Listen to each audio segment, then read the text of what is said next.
up, everybody? Welcome in. I am Alexis Jade, and we are live streaming some live football today. I'm trying to get everything pulled up because, as always, it is not yet. Typical Alexis fashion. Welcome in. How's everybody doing today? I had a potluck today, so I had some good food.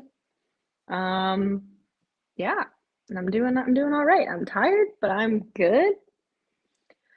How are you all doing? Let me see. I see we already have some comments in the chat. Yes, this game is the game tonight. We will see how it goes. Dang, I wish I could hang out for this one, but I got to eat a gallon of ice cream and watch Great British Baking Show with my new girlfriend, Sai.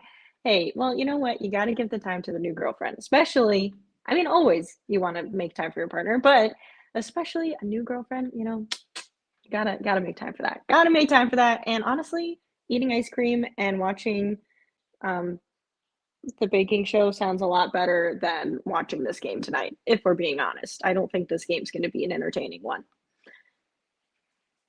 This year is the Cowboys getting arrested for murder than week one, even though they barely killed the Browns and got locked up for the rest of their life. Wow, that is quite the statement. That is a way to put it. Wow, Cowboys are already up 7. What time did this game start? Did it not just start? I mean, I know I'm a little bit late, but like, hey, what is up, Odyssey of Ascension? Odyssey of Ascension, I don't know if you've been here since the beginning or not, but if you haven't been, I feel like based on your name of your channel, I feel that you would fit right into our talk of space and alternate dimensions, because I'm a nerd who loves talking about space and science and everything else. So I feel like you would fit right into that. I could be wrong. I'm totally basing this only off of your name, Odyssey of Ascension, but I feel like you would fit into our conversation of alternate dimensions if you haven't already been here for it. What's up, Rome?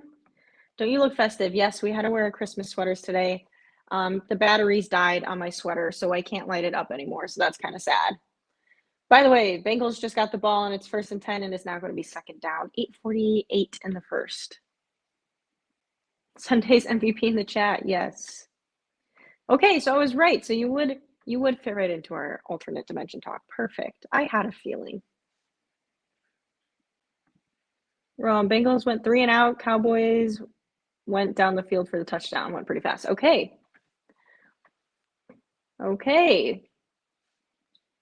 Good for the Cowboys. What is up? Welcome in. All right, 2nd and 7 for the Bengals coming up. Joey B. Oh, there is going to be a false start. And I believe that's going to be against, well, based on the reaction, it's going to be against the Cowboys. I was going to say against the Bengals, but it is going to be against Micah Parsons on the Cowboys. And now the Bengals are going to get some extra free yards. 2nd and 2 for the Bengals now.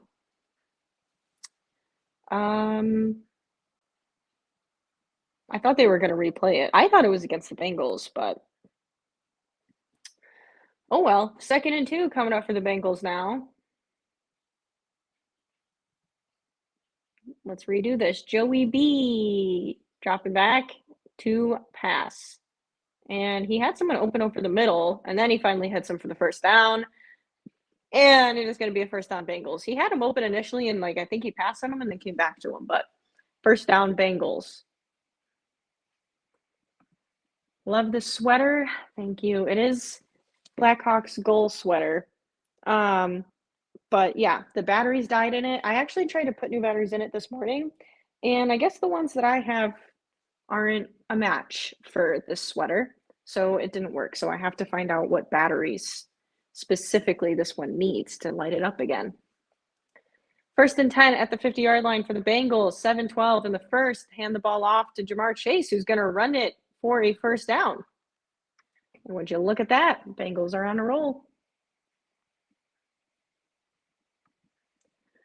Life, I was worried the tires got you. The tires did not get me, luckily.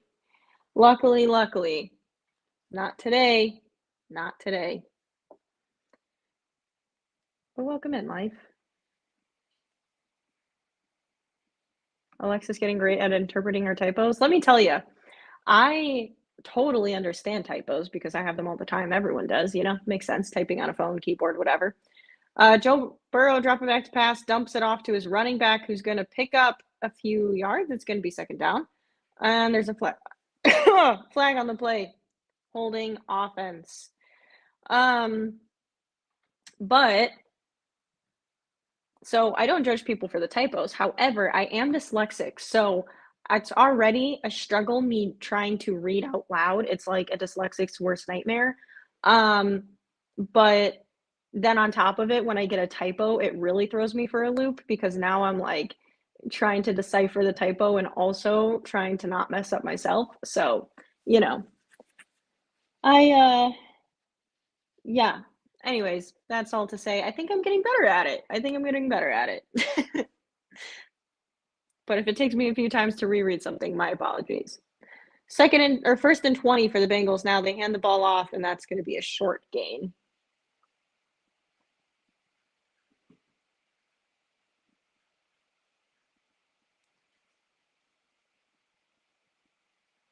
The lag is real.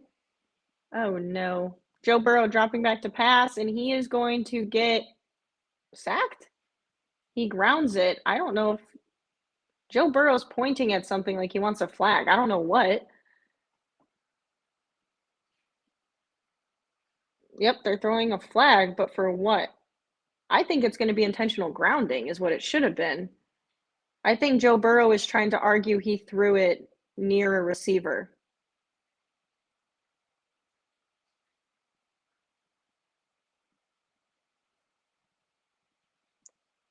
Okay, so there's offsetting penalties. There was something called against the defense and intentional grounding on the offense. Too many men on the field defense. And it looked like Joe Burrow was trying to plead his case that he threw the football near the feet of a receiver, but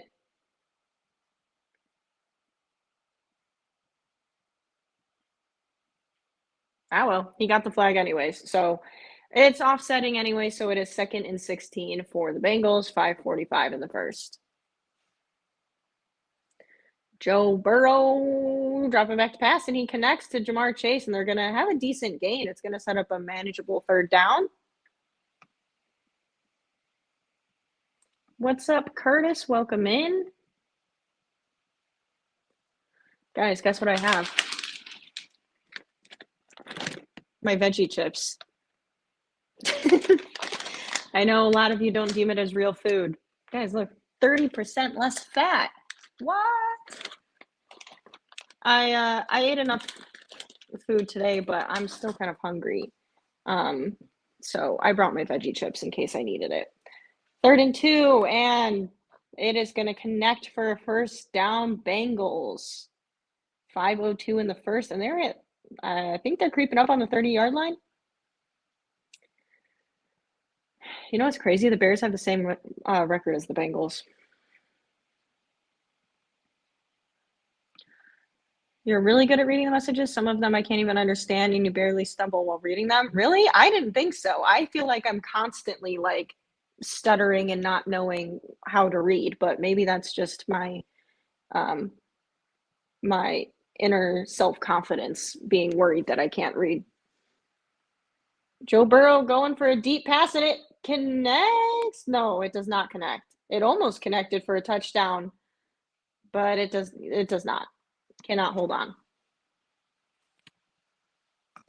But yeah, I feel like I'm always struggling. But you know what? If you guys don't think I am, then even better. Oh, that was good defense actually on the Cowboys part. That would have connected for a touchdown.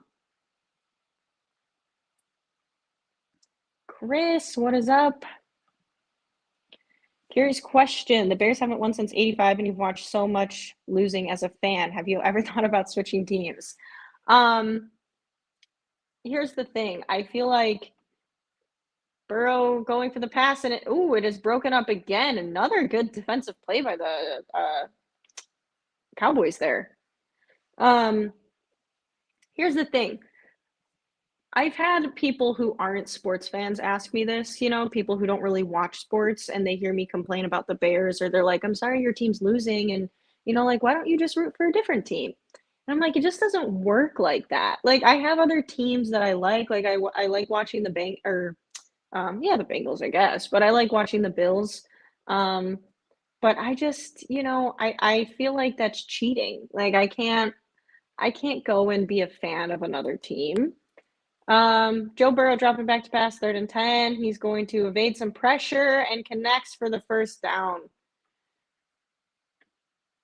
And they are going to, I believe, be 1st and goal coming up here for the Bengals. 4:07 in the first. But yeah, I feel like it would kind of be like cheating, not even cheating.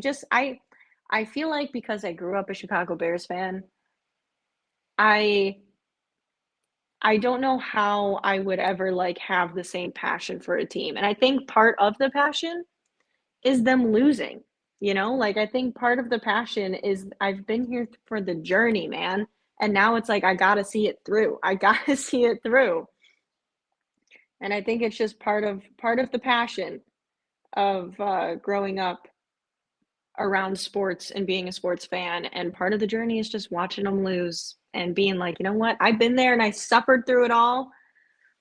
And I can tell you it's like when I wasn't able to watch the Bears win a Super Bowl, but I was able to watch them go to a Super Bowl, and that was super cool. And I was able to watch the Blackhawks go on a little dynasty run. And when that happened, it was like all the years of watching Chicago sports and we just can't do anything. And then all of a sudden the Blackhawks are just like lighting the league on fire and they're going in 3 Stanley Cup championships in a row, and you're like, "This is awesome." Like, this is so cool. Joe Burrow going for the touchdown pass, and did he get it? He did. Jamar Chase with the touchdown. I couldn't tell at first if he got his other foot down, but I think he did. 5-yard reception, Jamar Chase. Let's see the replay. Maybe. um,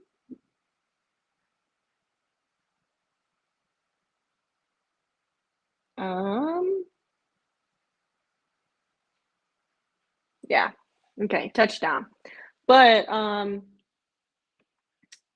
yeah, so I feel like part of the losing is also being able to enjoy it even more when the winning eventually comes, if it ever does.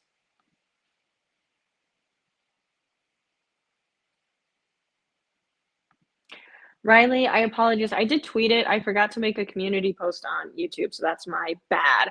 But after the last stream last night, I went to eat and I started like not feeling well and I was not able to eat and I got really nauseous and I was like, I don't think I can stream like this right now because I don't know if I'm about to puke or not. So I had to cancel the last stream because I started feeling really ill and I didn't want to have to abruptly leave the stream to go hurl. So I am all good now though, but yes, I am sorry. I had to abruptly cancel the second stream of the day yesterday. Bengals going for the extra point, and it is good. They have their backup kicker because um, McPherson, right, is on IR. And we're at 2:45 in the first now. Oh, the kicker for the Bengals, his girlfriend is a Dallas Cowboys cheerleader. Would you look at that? Rome, I got a question, and even though it might sound mean, it's not meant that way. Okay, well, now I'm curious, Rome. Now you have to ask. Becoming a fan of another team, it's like saying if you don't like being left-handed, use your right hand. Yeah, pretty much, Curtis. It's kind of like that.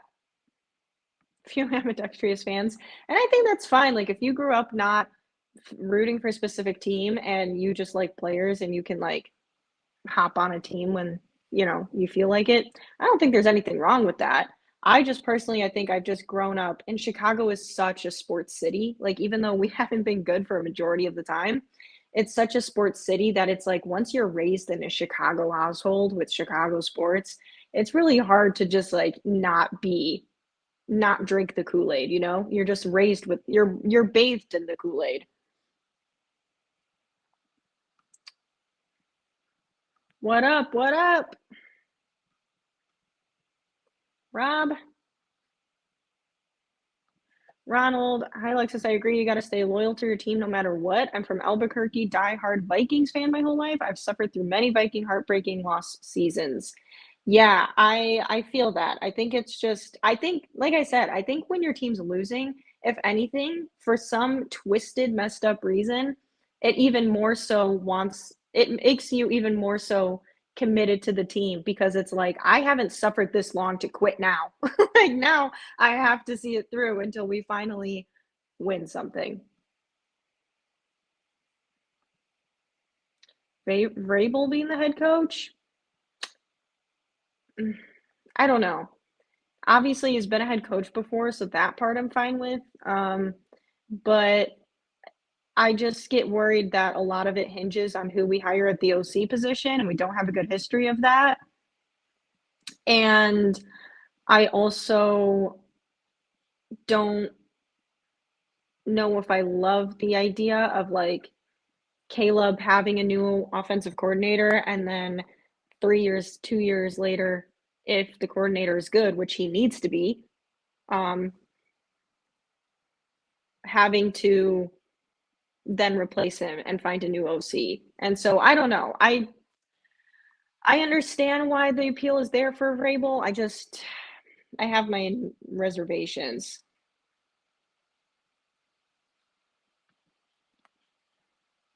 Do you guys say bear down because your team has been bad for so long, or was that always the saying? See, what's funny, Rome, is when you said I had something to ask, that's gonna sound mean or whatever, I immediately assumed you were gonna like mention like, why does your hair look like that or something. I was like prepared to like have a response for why I look a certain way. Um, no, that's just a saying. It's just saying. It's not because we've been bad for so long. It's been when did the Bears copyright or like claim that? Um, I don't know how long it's been around, but it's been around for a while. Um, but yeah, bear down is just kind of our thing. It's kind of what we say. And unfortunately now it has a funny twist to it because we've been bad for so long, is the unfortunate truth of that.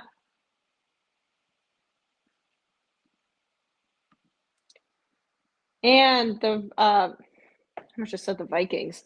The Cowboys with the ball at his second down, 2:38 in the first. All right, I can't hear the announcers because of streaming. So is this little boy they're showing on the side screen next to Jamar Chase, is this a kid from a charity or is this like his son or who's this kid that they're showing? Second and 7 coming up for the Cowboys. And it is 2:14 in the first, and they are about at the 35-yard line. 2:05 now in the first. They're going to get one play off before the 2-minute warning of the first quarter. And that was a screen pass that was almost blown up, and he is able to work his way around the opposite side of the field for a huge gain. Holy cow, that play was almost blown up for a loss of yards, and CeeDee Lamb runs it around the opposite side of the field for a huge chunk play. It is now 1st and 10. And I think they're at the opposing 30 now. Let's see. They started on the 35, and he just whipped that around to, yeah, all the way down to almost the 20-yard line. What a crazy run. Huge game, CeeDee Lamb and the Cowboys. I love your loyalty. That was a great answer. I only asked because as a Packers fan, I've watched 30 years of contending for a title and making the playoffs. I don't think I can handle so much losing. Yeah, I mean, don't get me wrong. As much as I hate to admit it, I'm definitely jealous, especially living in Wisconsin. I like seeing Packers fans watch games and they don't feel the anxiety I feel going into a game. Like every game you guys go into, for the most part, you go into it like, yeah, we could win today. Like, let's see how it goes. I go into every game like, how do we not lose? Like, how do we find a way to make sure that we don't lose a game we're supposed to win? CeeDee Lamb with another big run for another first down. Or sorry, that wasn't CeeDee Lamb. My mistake. Um, but yeah, I'm not gonna lie, I'm a bit jealous. But I think one, unfortunately, you kind of get used to your team being bad. But two, like I said, I think part of it is like when those moments come, like when 2018 came with the years with Mitch Trubisky and Matt Nagy, and we won the NFC North, like that feeling after being a losing team for so long and then winning the NFC North was like, oh, we were on fire. We were like, we're Super Bowl bound. It's happening. And I still honestly genuinely believe that the Bears had a very high probability to go to the Super Bowl had without that double doink. I think the next team we played, we had a pretty decent shot at beating them.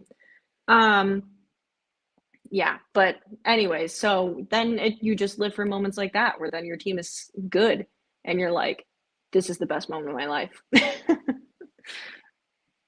But appreciate the question. Appreciate the chat. Attaining oneness, 22 viewers and only 10 likes. Space or ethereal bears hit that like button. I think 22 from is it 22 from YouTube? I think I have over 100 total, but currently they slowly trickle in as the stream goes on and people realize I'm live. But yeah, get the likes up. But honestly, if you guys like the video, I appreciate it because it helps boost the video so that YouTube will see that people like it and it will push it to more people who are also looking for similar type of content.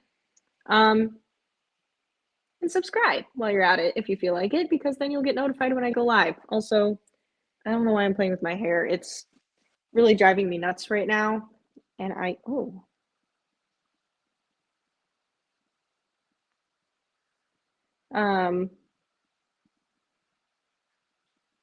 sorry, I just got like a weird pain.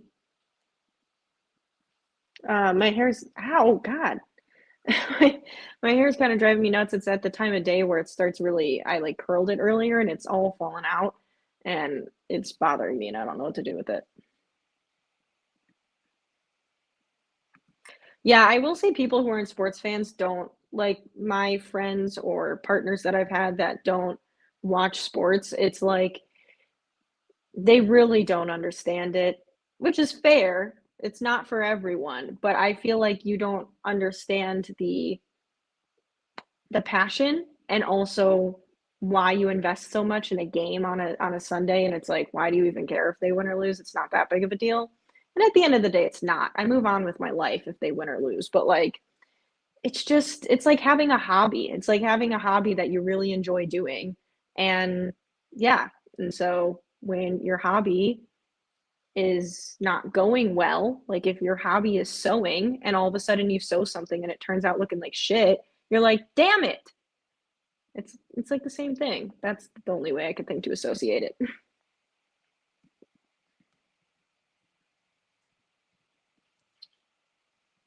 Hope you're feeling better. I was wondering what happened. Yeah, I am feeling better today for sure. I think my body just had like a crash moment or something. I don't even know. But that was my bad. I meant to post on a community note and I didn't, and so my bad.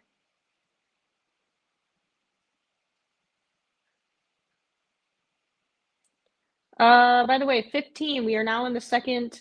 Oh, that was a crazy symbol on the screen. Second quarter, dropping back to pass, and that is intercepted. That is intercepted by the Bengals. It bounces off a defender and is caught for an interception as the Cowboys were pushing for the goal line. And that is a disappointing blow. Does it hit the ground? I don't think so. No.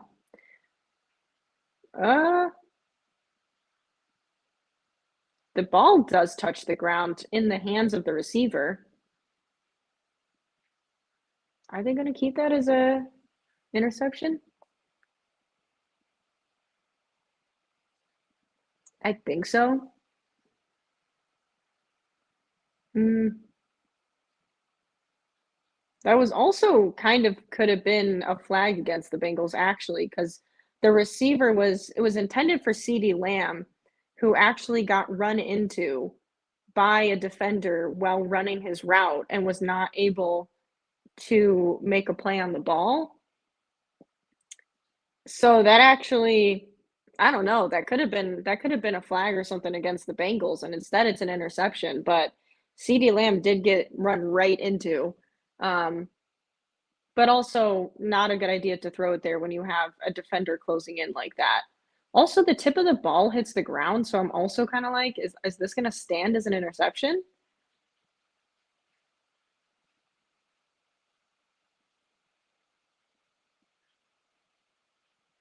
Like I don't know. I would challenge it maybe if I was the Cowboys, but I don't think they're going to. Because Bengals now have the ball first and 10 at the 5 yard line, and I kind of think you could challenge that.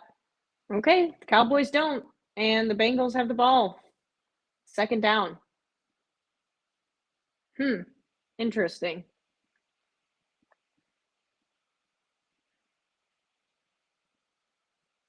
Second and 6.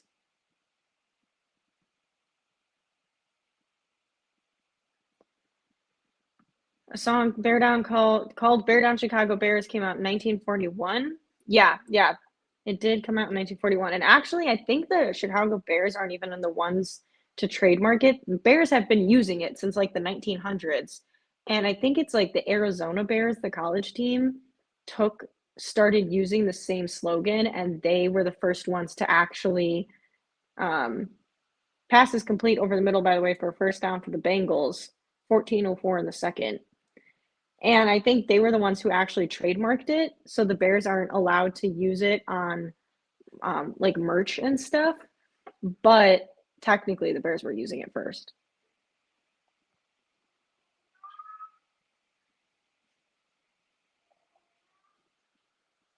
And my cat Leo is yelling at me through the door.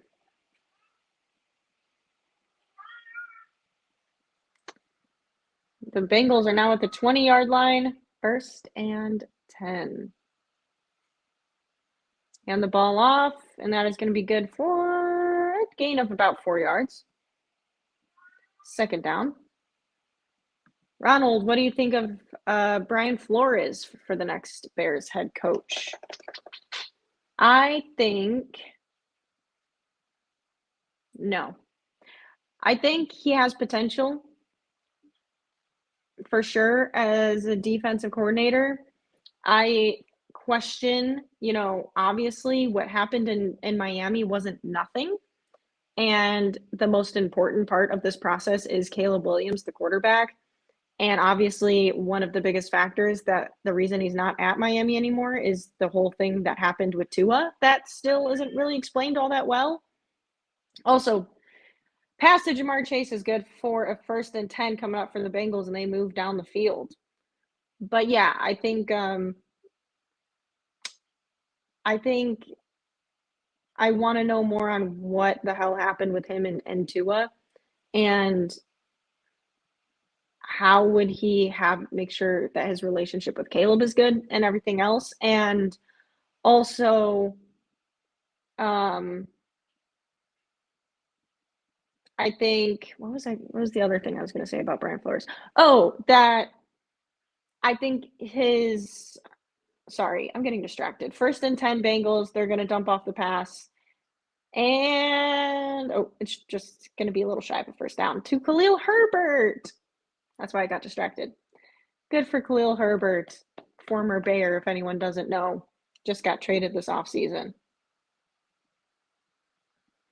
Second and 3. But yeah, so he currently has a lawsuit against quite a few teams in the NFL. So the other risk by having him as your head coach, which I do not think the McCaskies would be for, is that you are now like an enemy of those other teams in the owners' meetings because your head coach has a lawsuit against them. And I just don't see the Bears wanting to involve themselves in that. Khalil Herbert with the handoff gains like a yard maybe. Third and 3 coming up for the Bengals.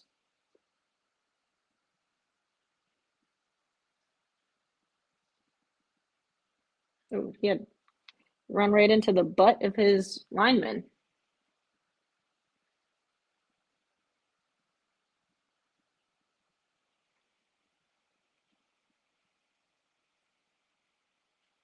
Those of us who don't use the twit machine worry about you too.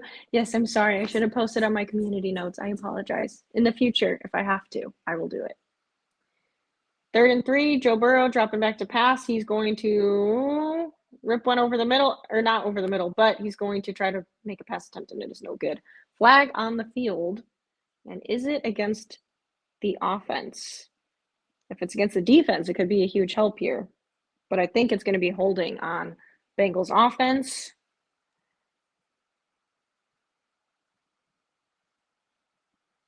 And do the Cowboys decline it? Because it was 3rd and 3, so it would be 4th and 3 right now.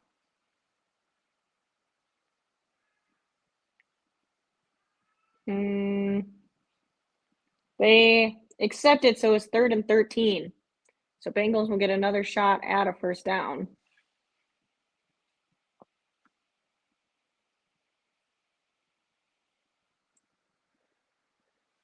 $10:37 in the second. Joe Burrow's clapping his hands. Give me the ball. And Burrows escapes some pressure from the pocket, gets the pass complete, and it's still going to bring up 4th down. It's going to be like 4th and 1, 4th and 2. My cats are angry. The mice outside are running up and down the window teasing them. Oh, God. The mice outside? No, no, thank you. My cats are angry because I'm in here and they haven't seen me all day today. And now they're like, excuse me, why are you in the other room with the door closed? Even though I just gave them treats. 4th and 3 coming up. Joe Burrow dropping back to pass. Some pressure comes in the pocket, and the pass is incomplete. The Cowboys are going to have the ball at the 50-yard line. 9:51 in the second. We're getting a lot of shots at this Dallas Cowboys cheerleader because it's one of the players' girlfriend.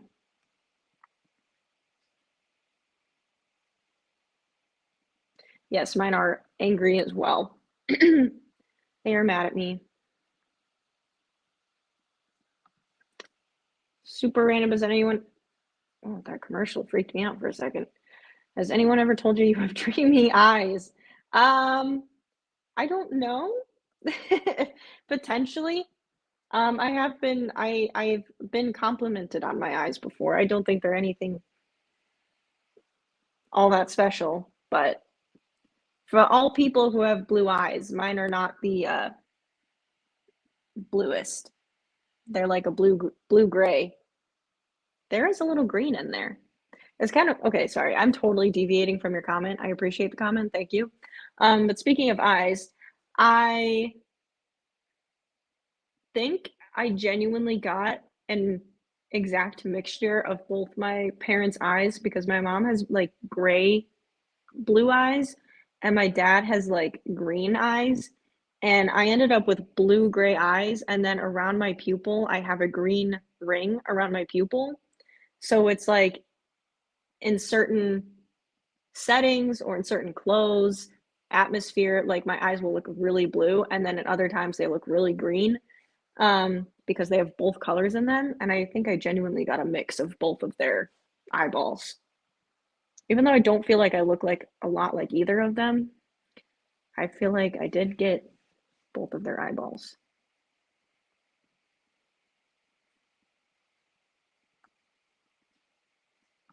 You should just see her in 480p.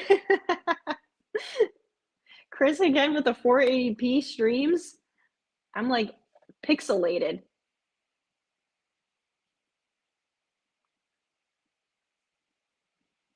Oh, you did fix it this time, so it's not all in pixels tonight. Hey, Rome, I'm working on the Discord. It is there. It is in progress. I actually pretty much have it ready. The only thing I'm trying to figure out is how to post it because I was going to post it as part of a perk for like a membership thing or something, but I don't want to make everyone have to do that just to join the Discord. The only reason I was going to make it a perk was because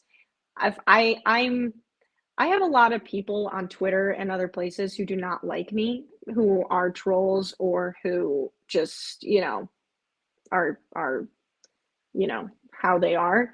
And I don't want to make it so they can all just like infiltrate the server. Even though they could join, they are much less likely to join if they have to pay or something a membership to do it than they would be if I just like had it for free on my Twitter for them to all just like infiltrate. So that's the only thing I'm trying to currently figure out because I don't want to make everyone who like comes on all the streams have to like join a membership to join it, but I also don't want all the trolls and everyone who's blowing up my Twitter DMs to be able to just join it to cause havoc. Pass is complete over the middle for a first down for the Cowboys, and it's going to be first down with 9:06 in the second. And this camera's going batshit crazy.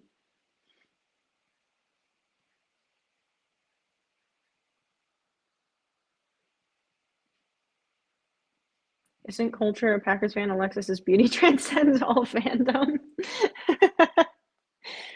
That's funny. That's funny life. I think it depends what fan you ask if that's true. 8:40. Oops, I lied. 8:37. Hand the ball off to CeeDee Lamb, and that's going to be complete. Man, he breaks multiple tackles. First down, they're going to be all the way at the 20-yard line. First and 10, Cowboys. Oh, wait, I read that chat. I had to actually pay attention to the game last night. It was awful. I'm so sorry, Bri.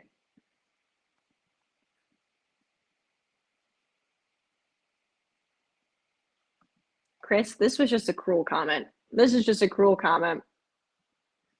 But I had a dream the Broncos won the Super Bowl the other night. I tweeted that. I literally woke up and I thought it was real for a second. And I was like, damn, the Broncos won the Super Bowl? And then I realized it was a dream.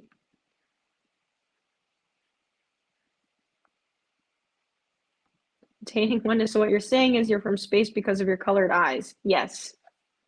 Yes, exactly.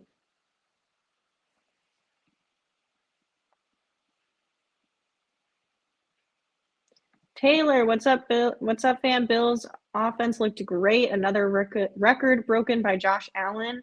Bills defense, what the hell was that? Yeah. Bills defense was rough. You would have won that game if it wasn't for the Bills defense.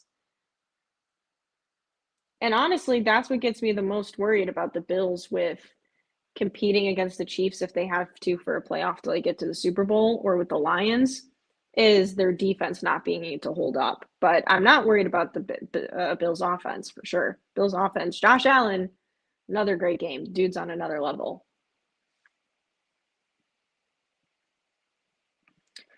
Can't you post the link here in your YouTube chat? Like pin it. I've seen links pinned in other streams. I suppose I could. Yeah, I suppose I probably could do that. Definitely still a way for them to like replay the chat and join it, but once again, I don't think they'll go through that much hassle to do that. So, and if they do join, they'll just have to be removed and blocked. But I do have a fair share of people who like to be pains in the ass that want to purposely cause havoc.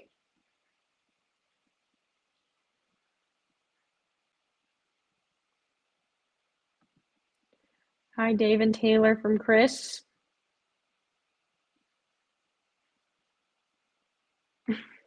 Riley, I keep having dreams about selling cars and then I wake up and go to work and sell cars. It's kind of terrible. I never get a break. I miss smoking weed and having dreams. Hey, and not having dreams? Well, you know what? But you just started this job. There's still time. Next thing you know, you become like a baller car salesman and make bank. By the way, the Cowboys go for the field goal and are now up 10-7 with 6:23 in the second. Dreams make me feel like I didn't sleep. I could see that. Depends how good the dream is. When you have like a really good dream and you wake up and you're like, I'm just going to close my eyes and pretend it's real for a second. Like you have a really good dream and then you don't want to wake up and then you wake up and you're like, I'm just going to close my eyes and lay here and try to make the dream come back to me. I assume I'm not the only one who does that.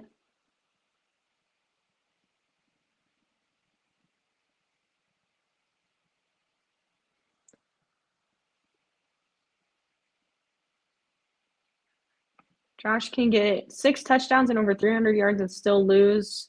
So curious for next week. Yeah, Josh Allen, crazy, man.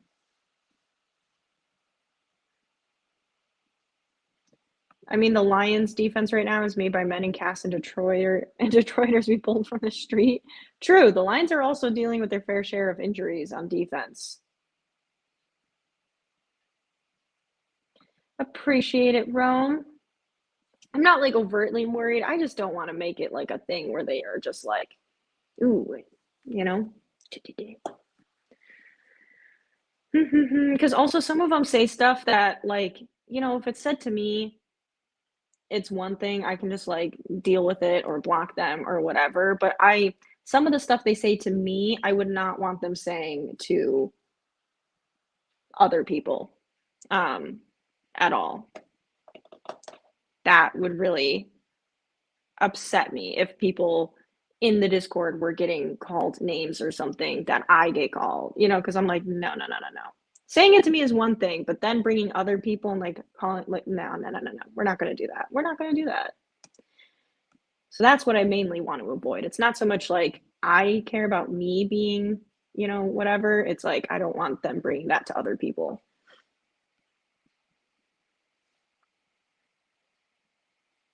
Yes, that is true, Bri. That is true. I got a new Lion shirt yesterday. Oh boy, probably will jinx us. Maybe. Maybe. I feel like Joe Burrow has different hair in every single picture they show up on the screen of him.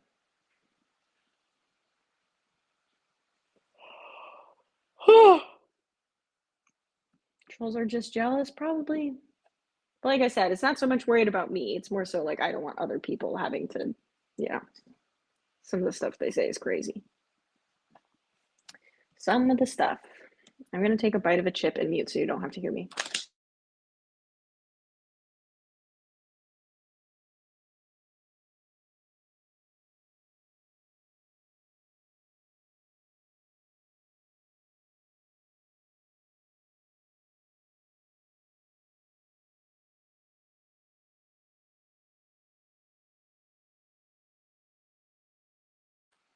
I may have just spilled some veggie fries.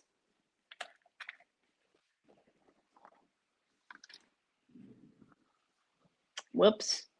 I just whipped the bag over there and just went soft. Veggie straws flying. My bad.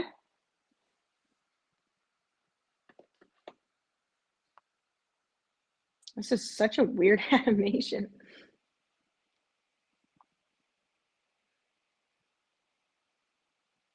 Rome, I've never had a better fantasy week than this one. All right. Good for you, Rome. I forgot to update mine this week, so I don't think I'm having a great one. Ooh, and that play is blown up by the Cincinnati Bengals. It's going to be 2nd and 7, 6:03 in the second.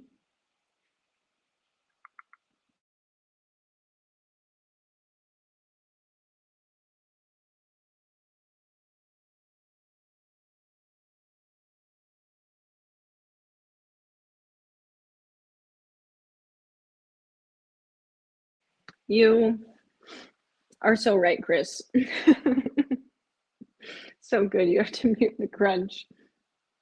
Oh, no.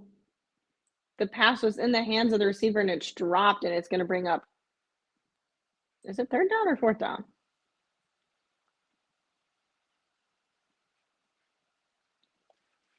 Joe Burrow, only players of all time with 300 passing yards, 20 plus passing touchdown, and losses. Is Drew Brees? Okay. 3rd and 7. Coming up. 40-yard line, 5:34 in the second. Burrow dropping back to pass, evading some pressure. He's going to throw it over the middle, and it is complete for a 1st down, and they are at the 40-yard line. 1st down, Bengals.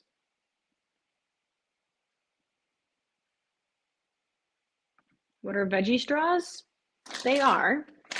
I'm glad you asked, Taylor. They are straws made of veggies.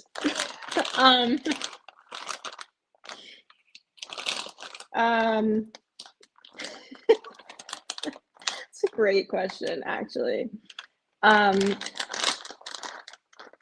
Joe Burrow dropping back to pass, and it's complete to Jamar Chase for a first down near the 20-yard line. 4:45 in the second.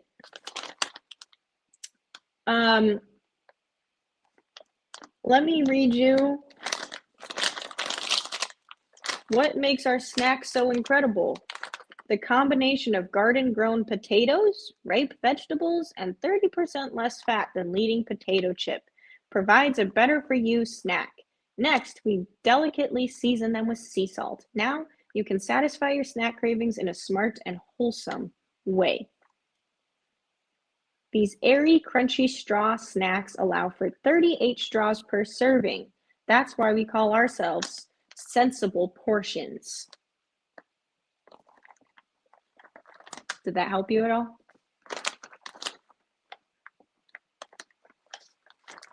That's the best I got for you. Here's a picture. And here's one of the straws. Wait.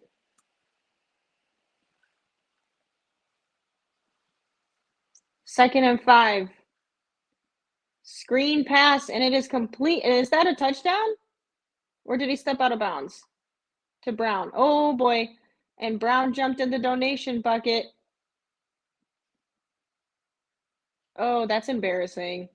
First of all, jumping in the donation bucket is a fine. Second of all, he jumped in the donation bucket. He didn't even get the touchdown.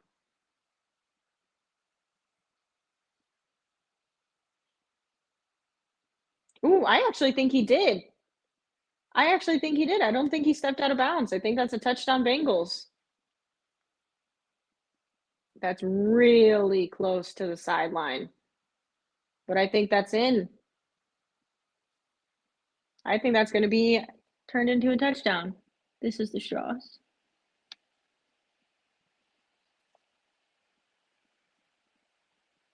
You can do so many fun things.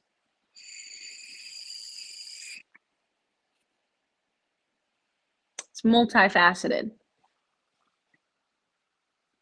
I think that's going to be touchdown Bengals. Oh, let me mute.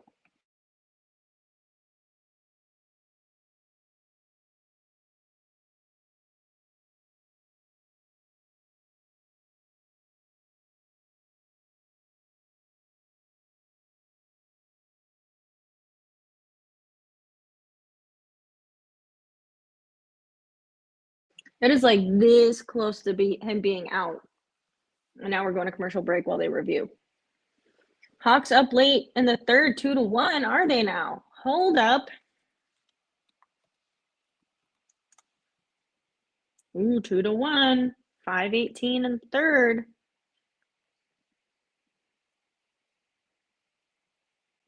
Against the New York Rangers.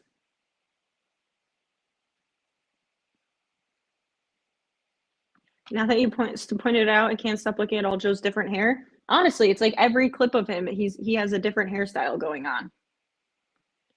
I got chips and salsa on dick. Nice. My sister's in love with Burrow. I don't know why. Can you elaborate? Because he's attractive. That's why. Veggie straws are straws made of veggies. Why did I get my degree when we have a Master of English right on camera?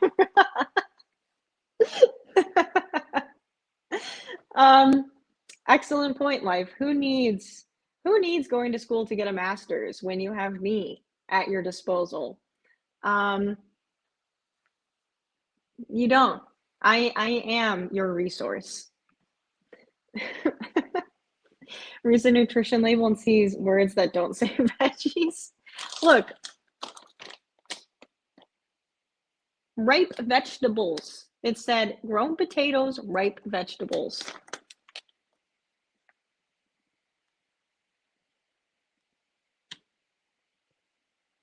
I will say, though, reading the ingredients, I'm a bit deceived.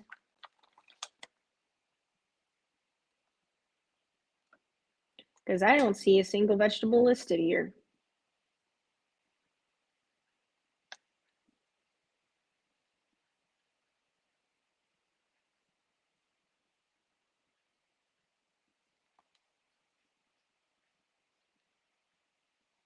Well, I feel wronged.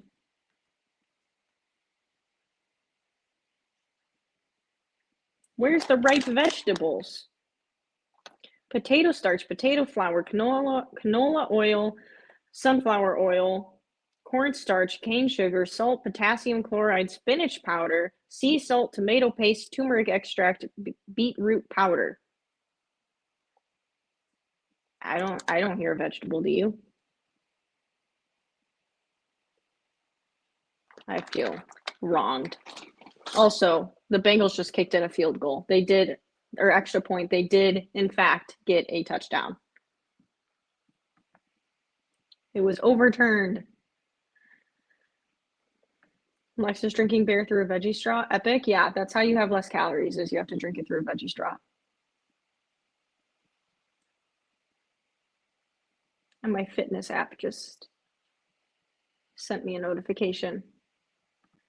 Clip all this, please. Why? What did I do?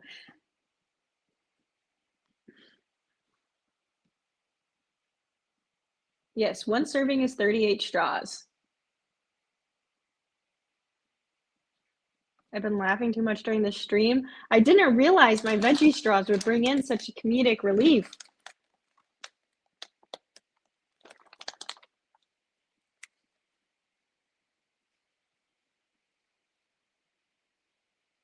These expire in a week. Better eat them all now. If potatoes count, aren't all chips veggie chips?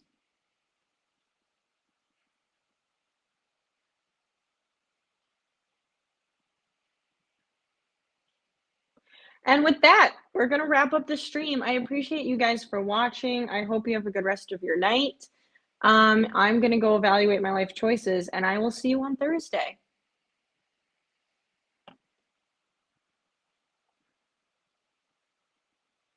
Riley, you really just messed with my head there. I'm not going to lie to you. I feel deceived. Wow, I'm really processing this. Apologies for anyone who came in strictly for football. These veggie chips have taken a turn.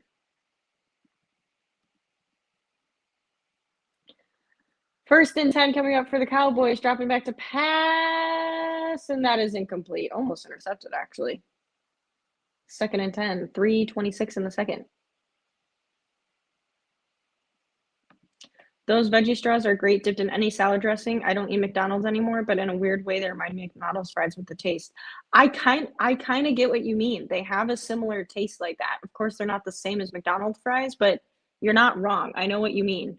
And they are good dipped in things for sure.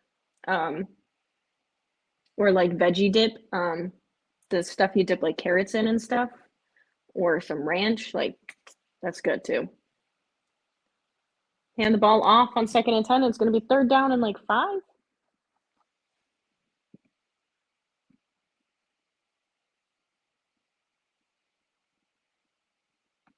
Okay, but is that actual veggies? Because that to me sounds like fake veggies.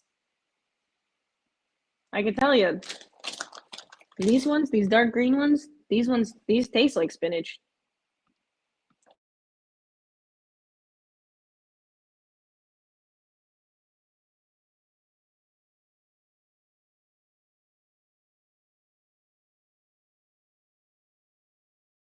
The green ones for sure taste like spinach. Also, flag on the offense on the Cowboys there.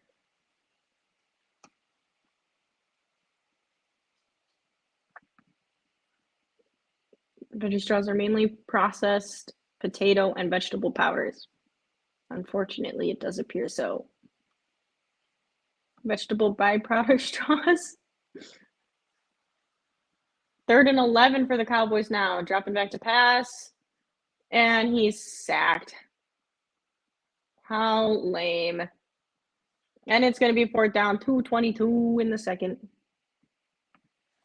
Great sweater you have on. Thank you. It is a Blackhawk sweater.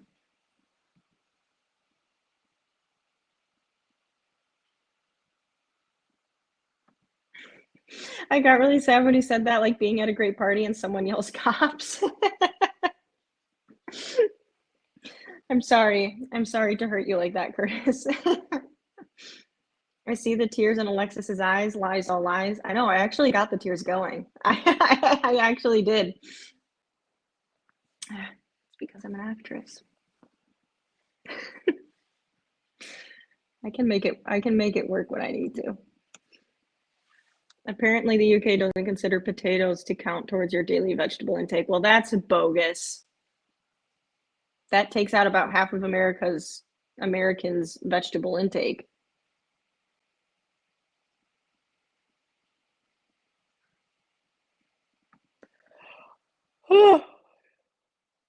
Had a yawn. Most vegetable powders have added stuff, but are the actual vegetable dehydrated and ground to a powder. Ah, okay. Okay, so does have veggies. Some guy named Dave, I'm on a plane and the meal choices are white meat chicken or German sausage. Unfortunately, I'm seated in the last row. I'm hoping for the breast, but preparing for the...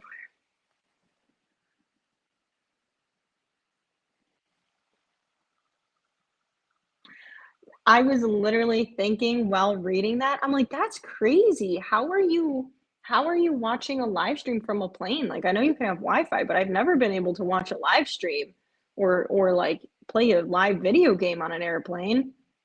You got me. You got me on that one. That was a good one. You got me there. That was a good one.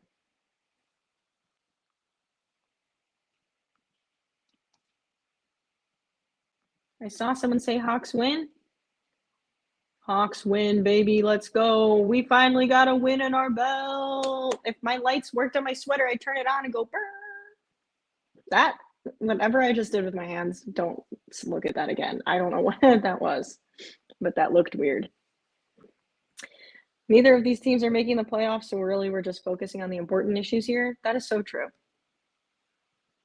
What's a German sausage? A German sausage is a bratwurst.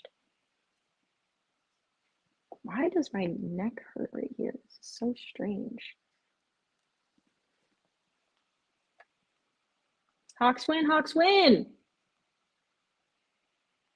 See, it got me too. It got me too. That was a good one.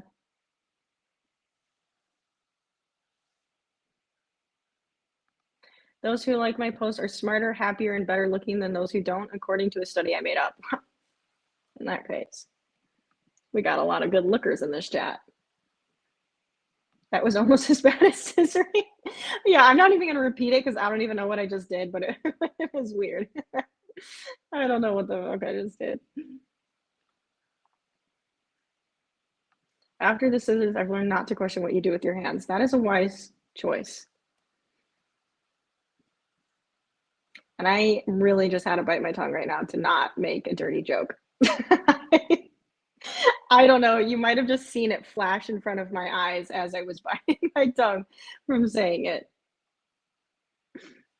You can't argue with the flawless science like that? No, you can't. You can't. It's the scissors.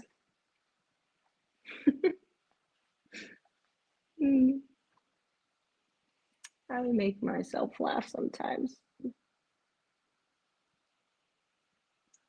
Jamar Chase tonight. 6 targets, 5 receptions. 6 touchdowns, 5 receptions, 60 yards, 1 touchdown. 1st and 10 Bengals, 45-yard line. Joe Burrow dropping back to pass. It is complete over the middle to Jamar Chase, who picks up the 1st down. And it is 1:42 in the second remaining. Second quarter.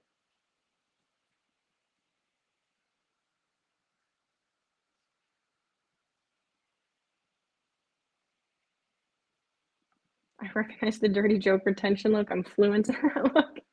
It was there. I bit my tongue. Joe Burrow completes a pass, and it is, oh, the ball is out. They got ruled out an incomplete catch. 2nd down.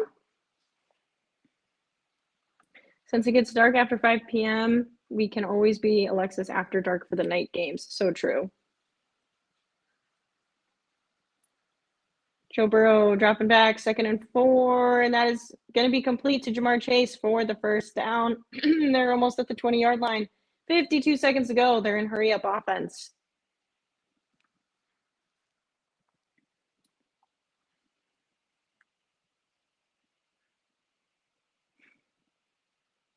Curtis, a fan once asked James Joyce, may I kiss the hand that wrote Ulysses? He replied, no, because it's done so many other things too. That's a good one. And we're on commercial. Why are we on commercial break? I thought we were in hurry-up offense. Alexis throwing up scissor gang signs? Yeah, my bad. That was my bad. Oh, that's true. For Rome, it is always after dark because it's like 3 a.m. for you right now. It's crazy, crazy, man. Also, I definitely am gonna have to run to the bathroom on halftime because I really gotta pee. Just want to let you all know, give you a heads up. Oops, I'm trying to get my shit up. Here it is. Hold on. Oh!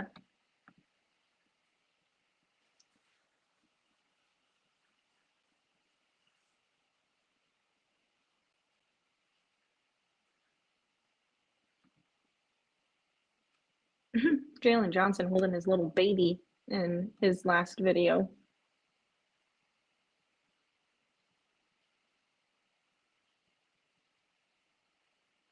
If this is true, this is crazy. Report on Waddle and Sylvie today that Ryan Poles is frustrated having to report to Warren and might not have taken the job if he knew about this power dynamic. If that's true, that's not good.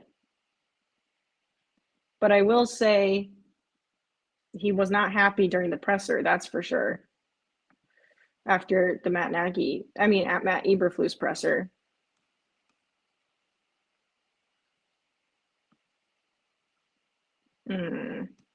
This is good.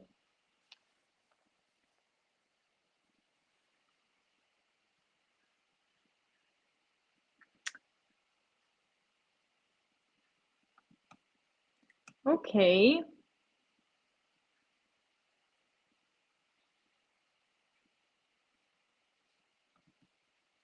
Oh, God. I don't like what I'm seeing on Twitter about the Bears.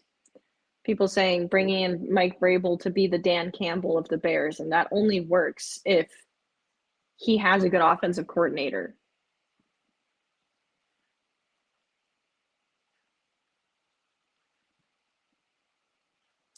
First and 10 for the Bengals, 20-yard line, 52 seconds.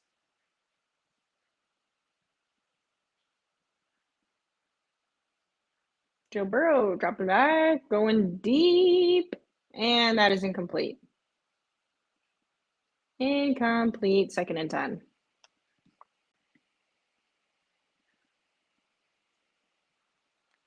Rome, not after dark, just dark.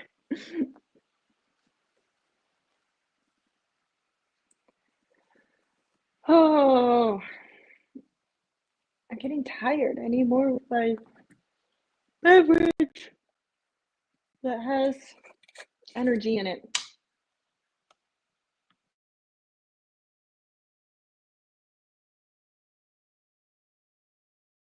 Joe Burrow dumps the pass off to Khalil Herbert. No, it's not Herbert. I'm sorry. To whoever this is, Brown for a gain of like a yard. 3rd down.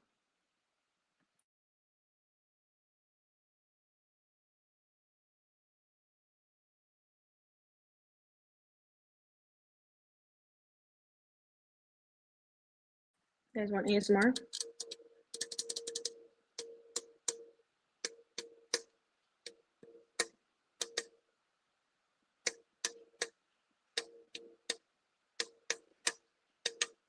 I hope you enjoy. Anyone name that song?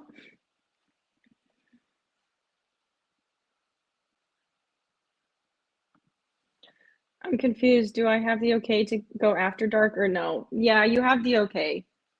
This game is boring me, to be honest. 3rd and 7 for the Bengals. 38 seconds in the second quarter. Joe Burrow dropping back to pass, and that is not going to be close. 4th down.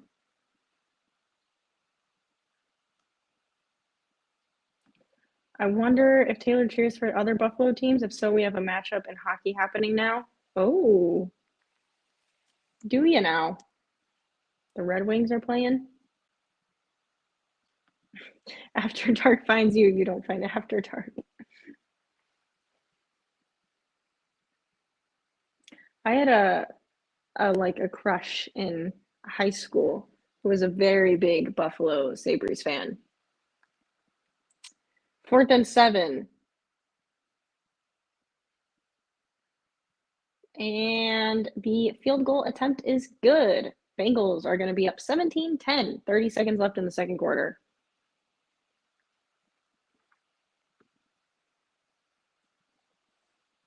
Do we need permission to go after dark? No, no permission needed anymore.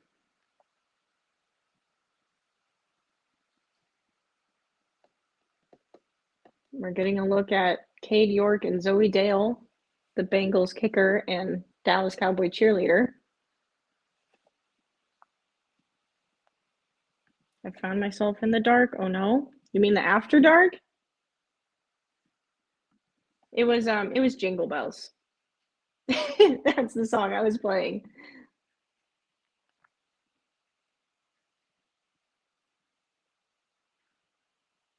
I had a crush in high school and now I'm a musical theater fan.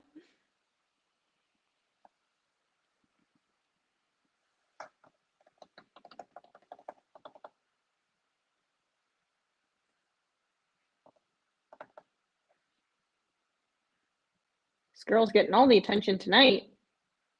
She's got to put on a performance. Can't mess up or it'll be caught on camera.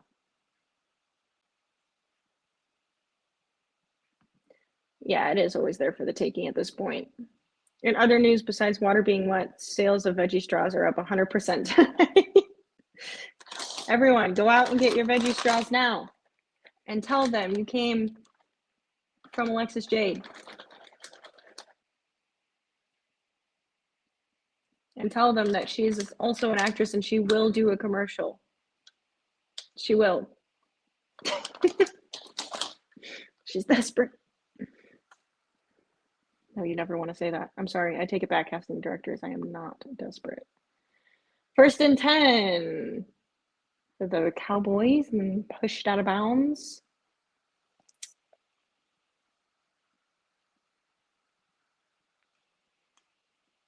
What is up? Welcome in. Welcome, welcome, welcome, welcome, welcome. 2nd and 5, 24 seconds. And that is going to be broken up. 3rd and 5.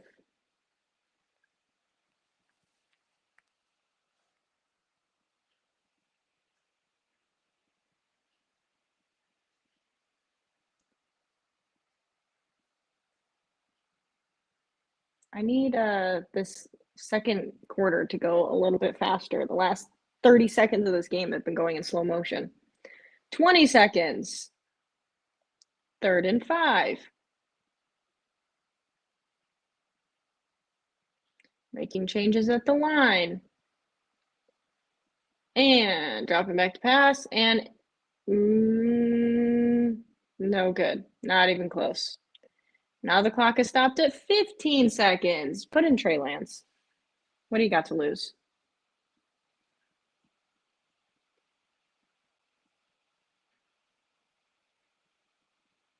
Buying stock in fancy chips right now, as you should. Why would you be desperate? You have almost 2K subscribers, not desperate at all?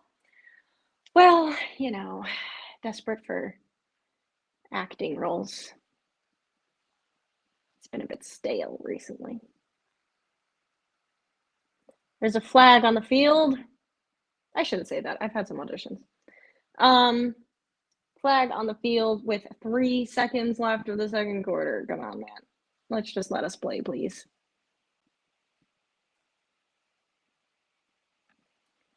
This episode of the Chicago Bears podcast is sponsored by Veggie Chips. Veggie Chips for when you want to feel like you're eating healthy. Let me read it again.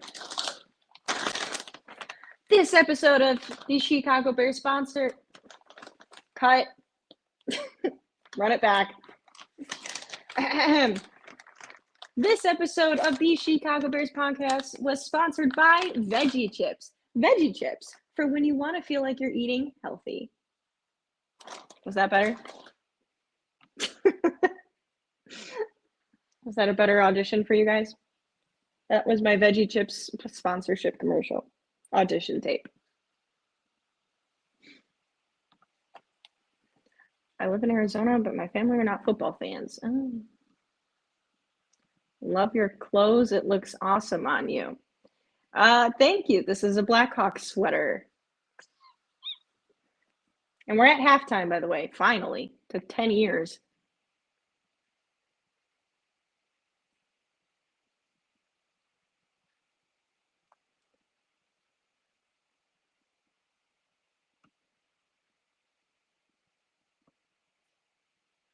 Is Chips healthy? The chips healthy at all? I mean, they're technically meant to be healthier than regular chips. Veggie Chips.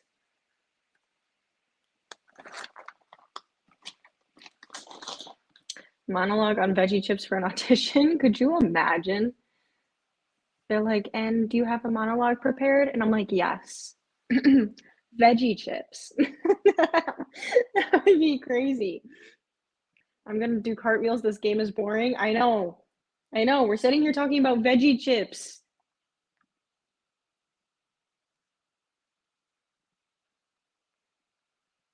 Nuh-uh, I'd rather get healthy but unhealthy but tasty. Fair enough.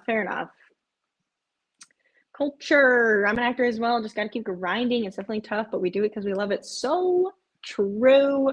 Got to keep grinding. Wanky. But yes, you're right. That's true. I'm trying to put a lot more and more effort and manage my time better so I can put more and more effort in to said acting. So here's hoping for the best. And if anyone has friends of a casting director, let them know I'm available. And culture is available. I'm going to say you're available for you. Don't ask me how many sports I watch follow. It makes it seem like I have no life. Hey, ain't nothing wrong with following sports. I can't get it right. Is your eyes blue? What color do you think they are? I'm curious. What are you torn between?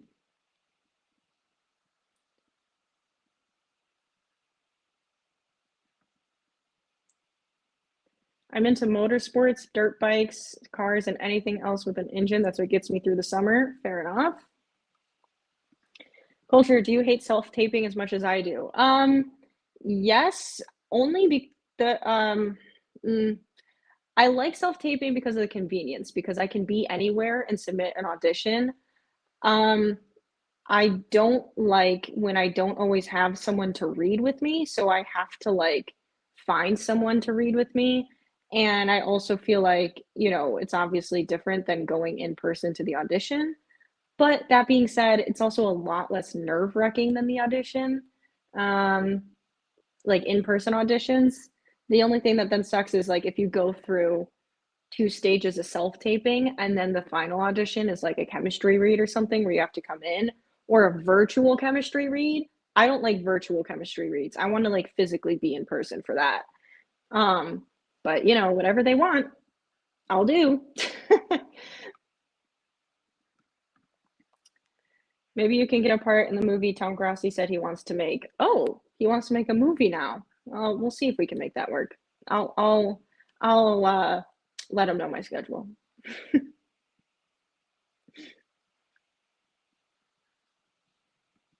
I couldn't see them directly, but now looks blue like sky in your eyes. This is the second comment in my eyes of the night. I don't even think I have good enough lighting. They are, in fact, blue. Yes, I hope you're enjoying this close-up angle.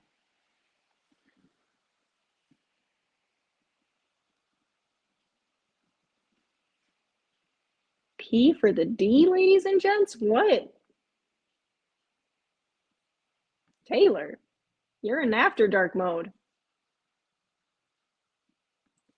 Ironic take, Veggie Chips company calls for commercial audition. Yes. I hope they do. I hope they do. I will accept. Are you live also on YouTube? I am. And on Twitter/X. Love to read with you. It would be a lot of fun. It could be, depending on the scene. I have a interesting I have an interesting audition request actually, where I got sides that have another person in the scene, and I specifically was requested to not have anyone read with me. They want it to just be me.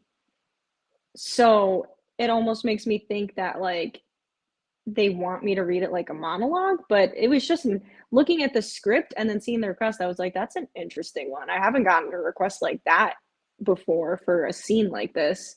So I'm evaluating how to do that one. I'm looking that one over, but I found that request interesting.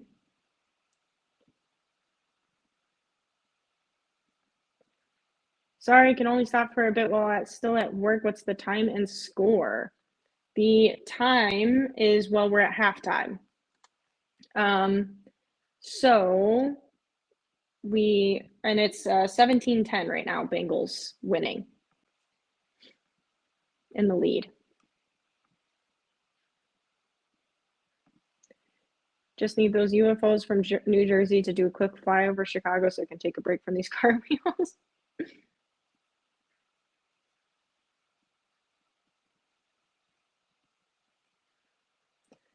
I just lost my spot in the chat. Whoops.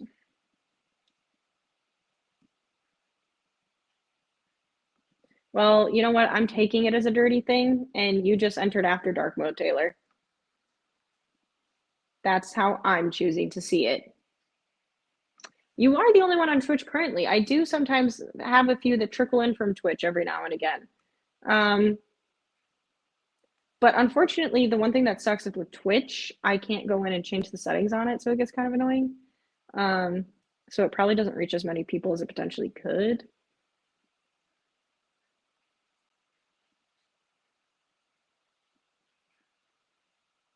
Stream Elements says, don't forget to subscribe.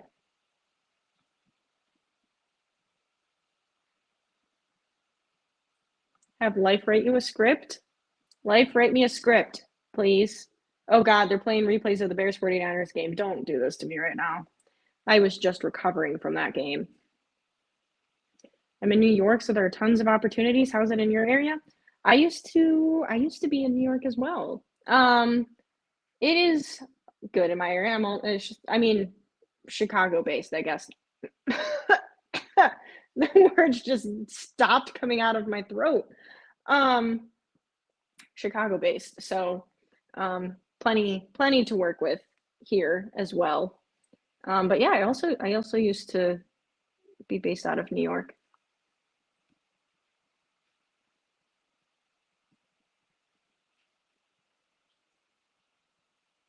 I believe you. I've seen some funky stuff too. I've seen some, like, I don't know if I think it's USOs or UFOs or the government, or I don't know what I think it is, but I've seen some weird things flying in the sky before too that I could not explain, and I've explained it to other people, and it's just like no one's ever seen it, and I'm like, I don't want to know what that was. So cool you live stream. I admire your positivity. Well, thank you. I try for the most part. You get what you deserve. Millions of views. Are you saying I deserve millions of views? Because I'll take it. I'll take it. I don't think we're there yet. Blackhawks won. I seen. I'm pumped. I said my sweater lights up, but the battery's died. Otherwise, I would be turning it on and be celebrating. YouTube and Twitch. Chris coming in with the double stream. Heck yeah. Life, any direction, or should I just go where I want? Write what your heart desires, life, and I will bring it to life for you. That's my commitment to you. Where in New York City? I used to live in Manhattan, and then I used to live in Brooklyn. I lived in the Lower East Side, and then I lived in Bushwick. Yeah. And Bushwick was a time. It was a time.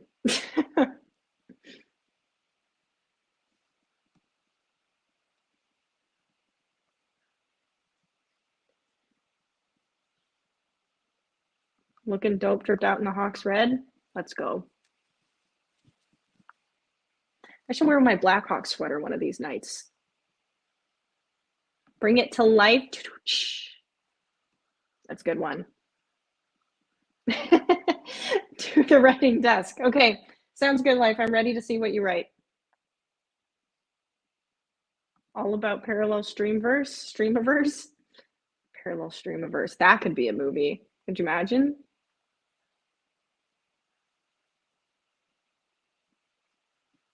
Okay, wait. This game is going to start back up again soon, and I still really have to go pee. So, hold on. What picture do I want to leave you guys with? I know what I'll leave you with. Hold on. I have a plan. I have a plan.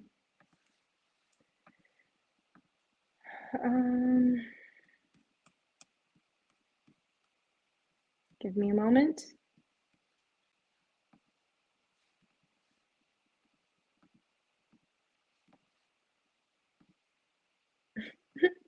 Okay, I'm gonna leave you guys with, if you didn't see my Twitter, this is a still of Fetus Alexis from one of my first paid acting roles that I found in my Google Drive.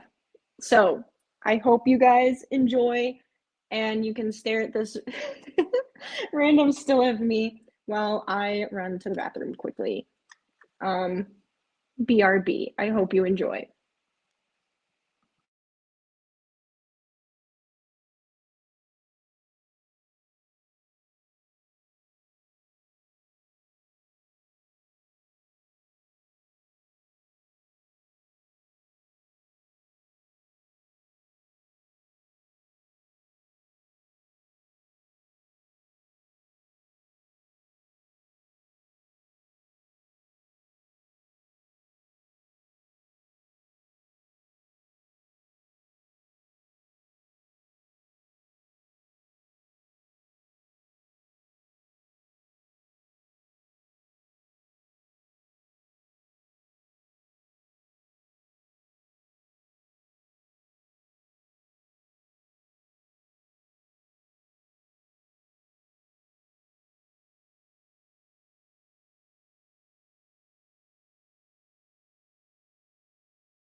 I'm back.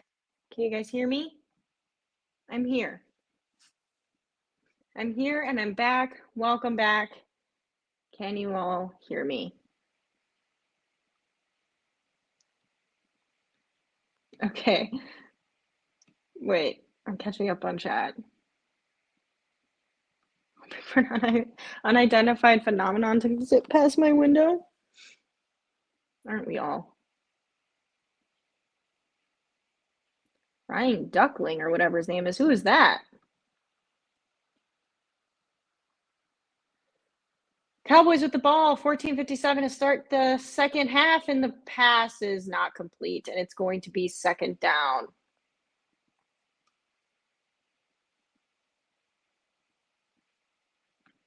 Fetus Alexis, yes, it was younger Alexis. Holy crap, she is that mermaid look like? Do I look like that girl, that actress in this? I don't think I do. This is the other one. That's the one he's talking about. I don't know, Chris. I don't know. 2nd and 10 for the Cowboys. And that is complete, and there's a flag on the play.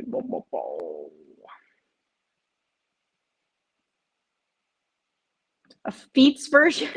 God. A fetus version is like, not an actual fetus. I have like no baby pictures of myself. Couldn't even give you one if I wanted to.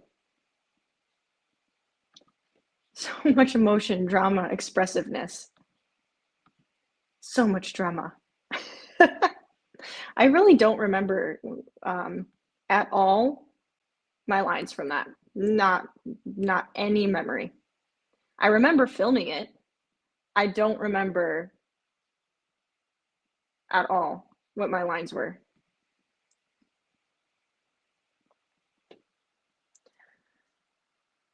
Cowboys run it up the middle for a little bit of a gain, and it's going to be second down. They got a first down after that penalty. Did you even wash your hands? Of course. I felt like I was gone for a while.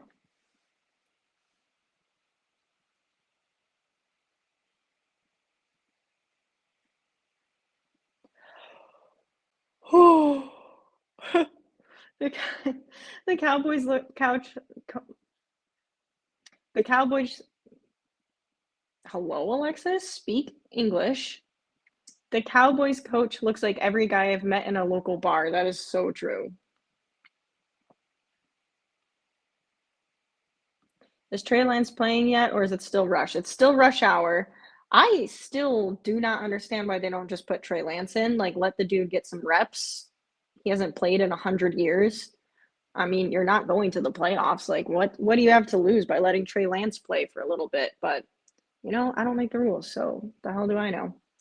3rd and 2 coming up for the Cowboys. Rush, evading, pressure, and he completes it. Pass over the middle. They're going to be at the 40-yard line. First down, Cowboys, 13-16. Red Wings win. Oh, boy.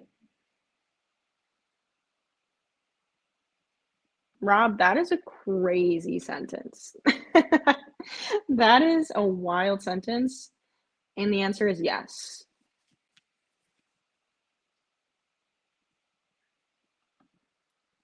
First and 10 coming up, Cowboys.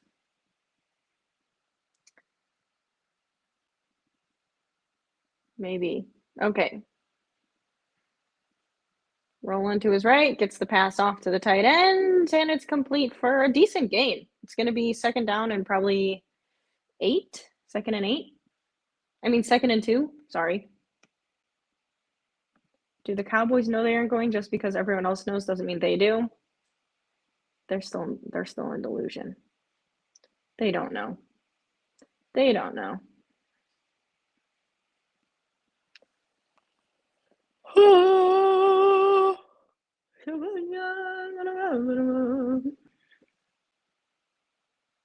Second and 2. Hand the ball off, and it is going to be, breakaway run. And they're going to be set up for first and goal. Cowboys.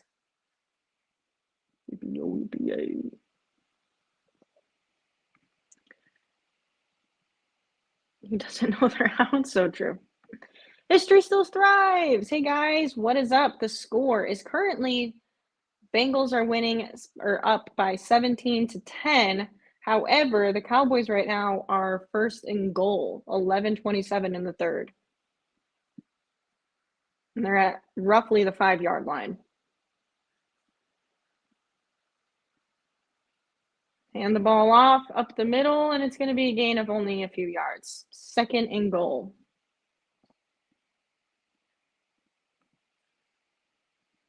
A bunch of random meats wrapped in a skin. We are hot dogs. That is a crazy way of saying it, but you're not wrong. How did you get ahead of my stream? I changed literally nothing. I don't know. I didn't change anything either. I swear. I didn't touch nothing. I didn't do it. 10:44 in the third. Second and goal. Coming up for the Cowboys. Ooh, I think there's a false start there, but there's no flag. And it's caught for a touchdown. There is a flag now. I don't know if that's going to be on the false start because that was really delayed if it was. But as it stands now, there's a touchdown for the Cowboys.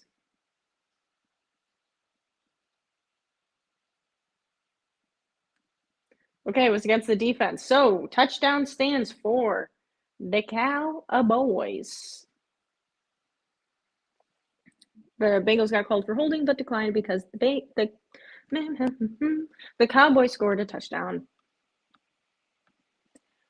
Dallas still has a 4% chance to get to the playoffs. You're so right. It's like the Bears. Bears are technically still in the hunt. I still don't think we've been mathematically eliminated yet. About me looking like the girl from The Mermaid? Is that what you're talking about? Oh, this one. When you find out veggie straws are just chips. Look, nailed it. Yes, that's what this look is.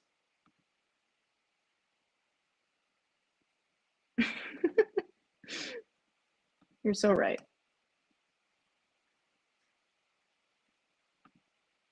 We're just a bunch of sausages. Want a link?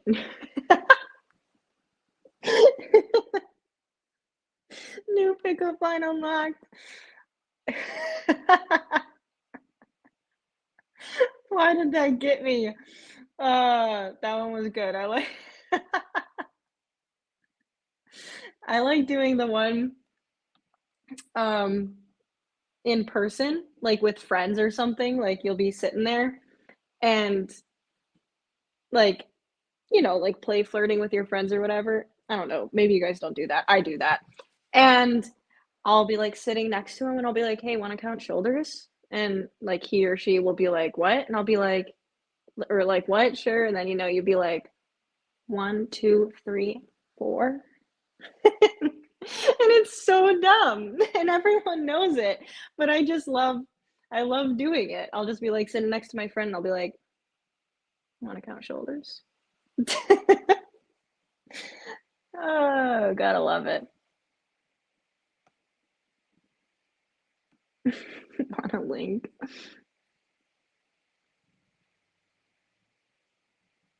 Gonna be a frozen hot dog in 2 days, high temperature of 9 degrees? No, thank you. No, thank you.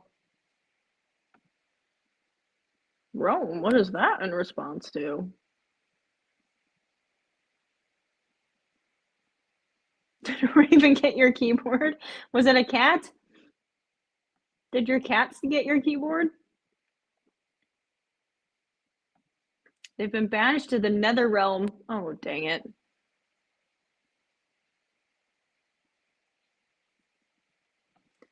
Flirting with friends has had unintended consequences in the past.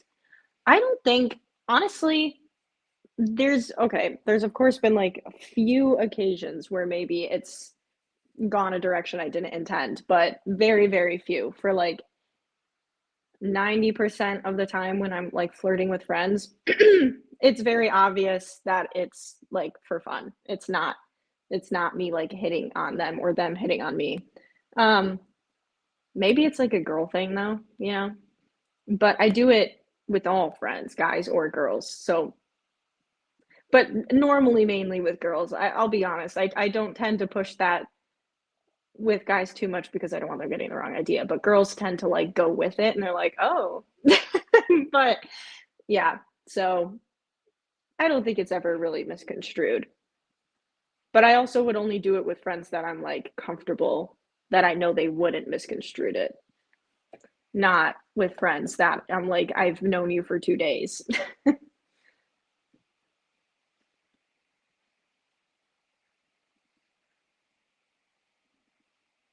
Oh, you do it, but with the fishing one. There's good ones out there. My go-to is also because I have really tiny hands, and it's the, like, someone will, like, look at my hands, be like, "Oh, you have such small hands," or I'll be like, "Oh my gosh, your hands are so much bigger than mine," and then they'll be like, "What?" I'll put my hand, I'll be like, "My hands are so small," and then they'll be like, "Wait, let me see," and then, of course, everyone naturally wants to compare, so then when we compare sizes, I just go and then and then we're holding hands. That's my other fake flirt move. Joe Burrow completes a pass on 1st and 10 to Jamar Chase, who, of course, who else would he be passing it to? And it's complete for about 8 yards. 10-22.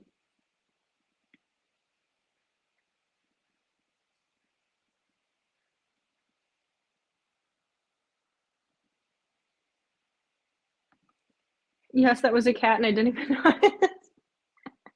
I know cat language on a keyboard when I see it. I had a feeling. Hello to you too, kitty. Bengals hand the ball off, first down, or on second down, and they pick up the first down. And it is going to be 1st and 10, 9:45 in the third, and they are creeping up on the 50-yard line. Nice sweater, thank you. Go Blackhawks. Now that's a chili dog. But shh.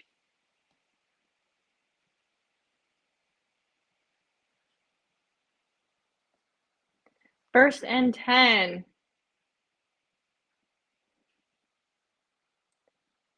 Joe Burrow gets the pass off quick, and it's not a first down, but it is complete over the middle to Jamar Chase, second down.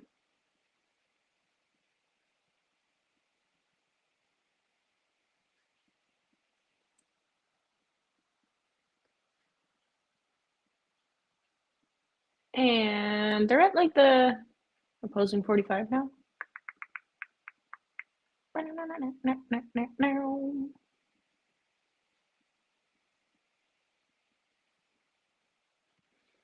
Second and 4. 8:32. Bengals fake the handoff, dropping back to pass. Joe Burrow's trying to escape some pressure, and he's got to run, and he throws it away. It's third down, 3rd and 4 coming up.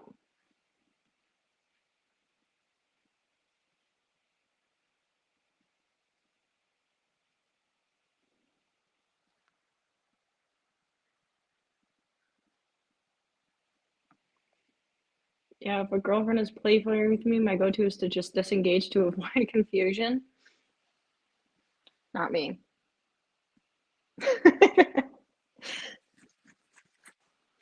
But girls are a bit different with that, I think. 3rd and 4. Joe Burrow dropping back to pass. And it is complete to Jamar Chase for a first down. Jamar Chase having a game today. He's catching everything. But girls, I mean, not every girl, but I would say, I don't know, girls are just like that, I think, in my experience.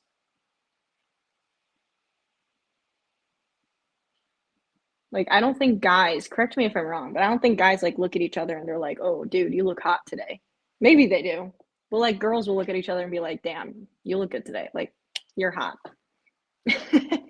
Like, I don't know, it's just different.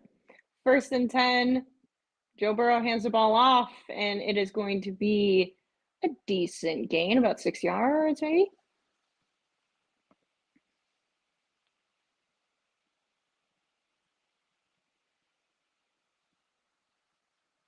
Second down. I flirt with myself, don't even try anymore. Hey, well, we all gotta practice. I'm sorry.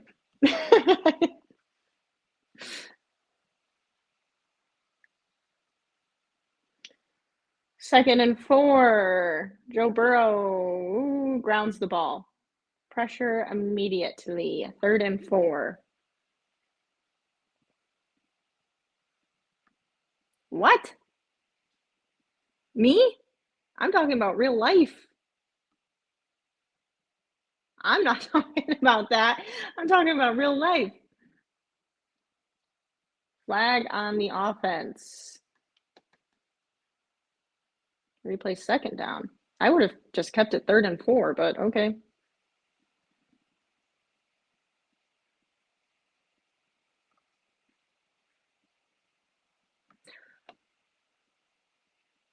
Oh, yeah, the fell from heaven is a classic one. Classic pickup line.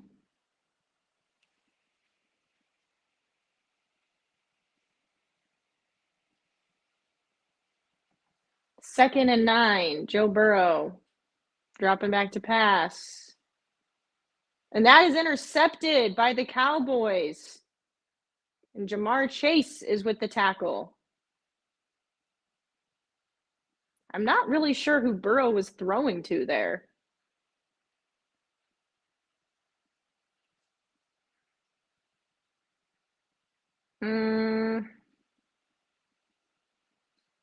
It looks like he was going for Jamar Chase, but that was outside of his, it wasn't really close to him, and that was intercepted. And it is now Cowboys ball. 6:50 in the third quarter. We go to commercial.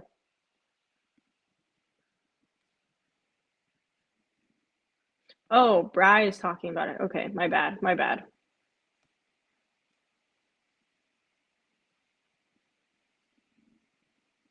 Okay, I was gonna say, no, definitely not me. That'd be really weird if my boy came out of nowhere and was like, damn, bro, you look really good. See, why though? Like, I think guys should do that to each other more often. Like, hype each other up and be like, damn, man, you're looking good today. Like, wouldn't that make you feel good? Wouldn't that be like, I guess I am kind of looking good today? You know, I think guys should do that more often to their friends.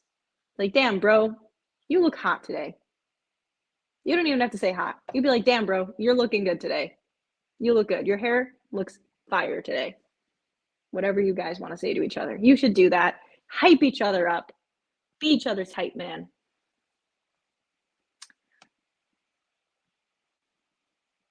I will tell you, and girls talk about it all the time, you will never find a happier, better place on earth than the bathroom of a club, a girl's bathroom in a nightclub or a bar.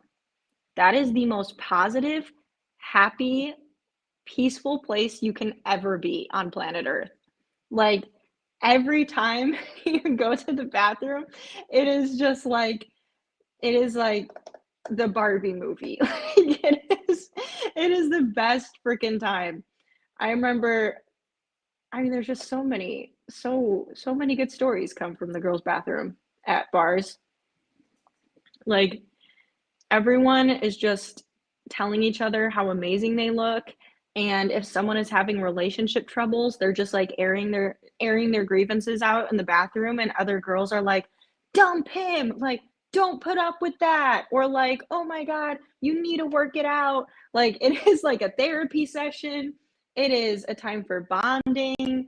um you make best friends in a split second. It is like a girl's bathroom is the in a bar or club is the absolute best place to be on planet Earth if you need a positive boost. And that, I live and die by that sentence.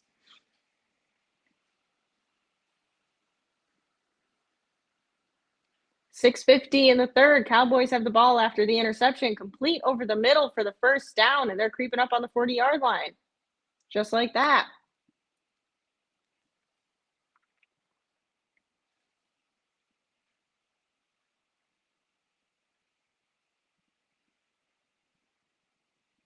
So many cool guys just don't have confidence.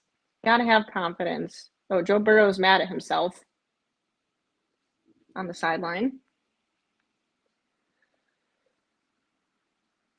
Third and 6. Cowboys. I mean, first and 10. Why did I say third and 6? Where did that just come from? I just made that up in my head. Second down coming up for the Cowboys. Okay, Alexis.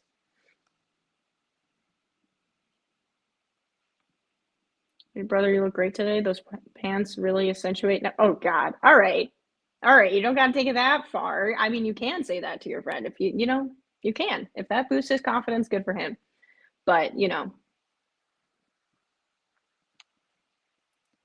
second and 3, Cowboys.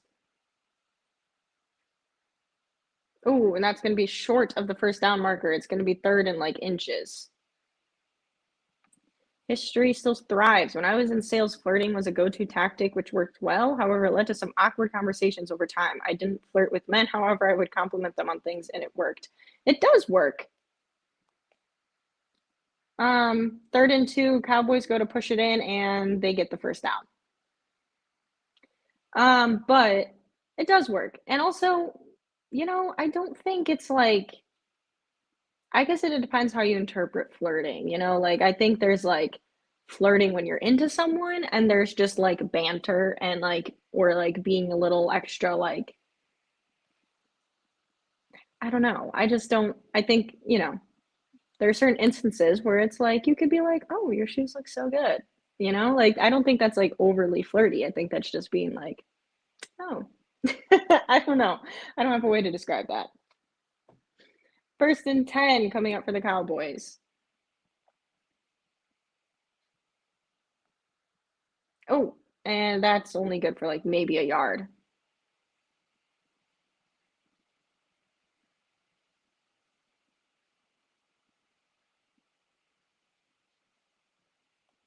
Is Alexa spilling the girls' secrets to us dudes in the chat? I think it's pretty well known that the girls' bathrooms and clubs, girls talk about it all the time. It's the best place to be. Um, I don't think that's a secret. We're pretty open about that. You guys just can't get in. It's a girls only club. Second and 10, first down, Cowboys.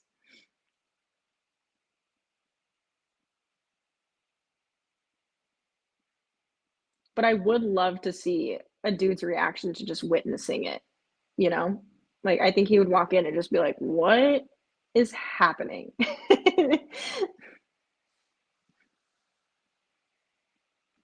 Also willing to spot you any emergency supplies or help with touch-ups. Oh, 100%. 100%. Yep. Or like pass toilet paper from 4 stalls down. "Anyone have toilet paper?" "I do." And you pass it down. Oh, it's the little things. It's the little things.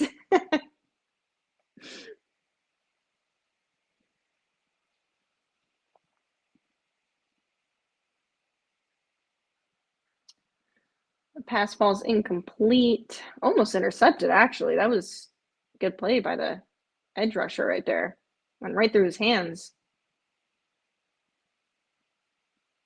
As a man taking notes, happy place girls bathroom. It's true, though. It's true.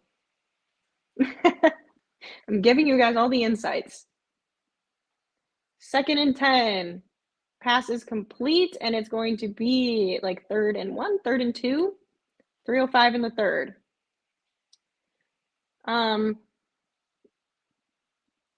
if you ask me something specifically about women, maybe I can give you guys a good answer that you can actually take notes on.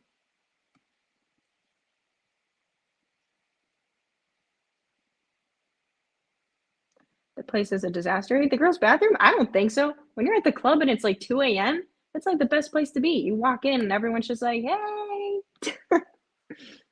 Third and 3. And they complete the first down and they're at the 30-yard line. 2:26 in the third.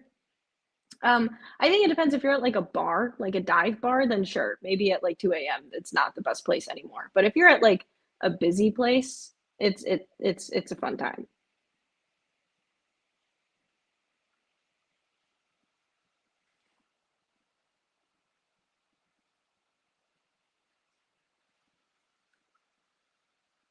First and 10 coming up.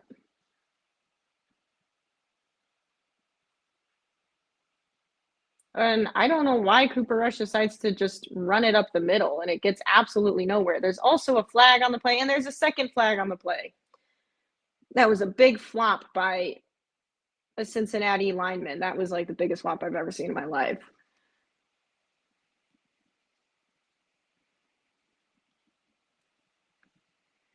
Don't hold grudges like women. See,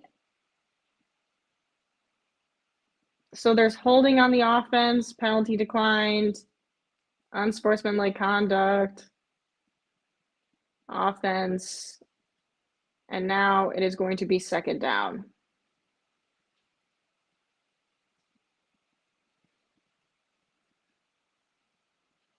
You just saw him, the head coach mouth, that was a flop. Let's see, because I do want to see it because it looked like a total flop. That was holding, so either way there would have been a penalty, but oh, that was a huge flop. He just moved him away from the pile and the dude jumped backwards. That was the biggest flop of all time. Oh my God. Let's not turn into soccer now. And second and 26, and it's a gain of a few. But I don't really think like there's this whole thing with saying girls hold grudges. I mean, maybe some do, but like personally, I don't hold grudges. None of my friends hold any grudges. Like, I don't know. I feel like any disagreements I have had with friends or anything, like you just talk it out. You just talk it out and you're like, okay.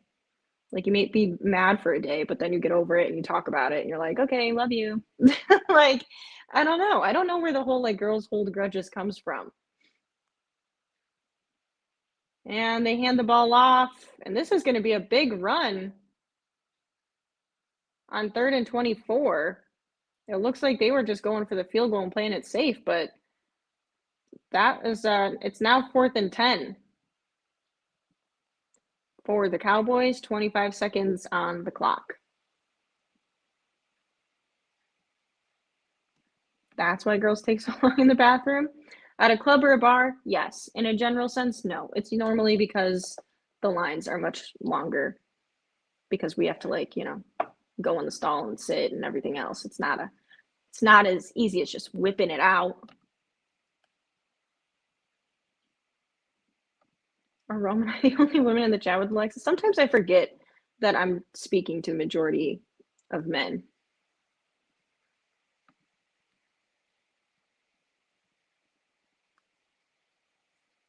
On the other hand, you'll never see some dude holding another guy's hair while he pukes in the men's room. That is true. That is true.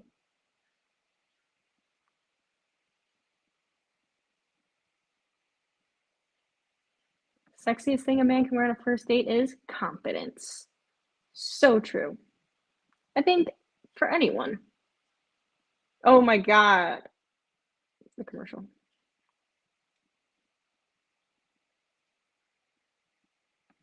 I think sexy is just for women. Is it? I mean, I guess I kind of understand, but I guess I don't know.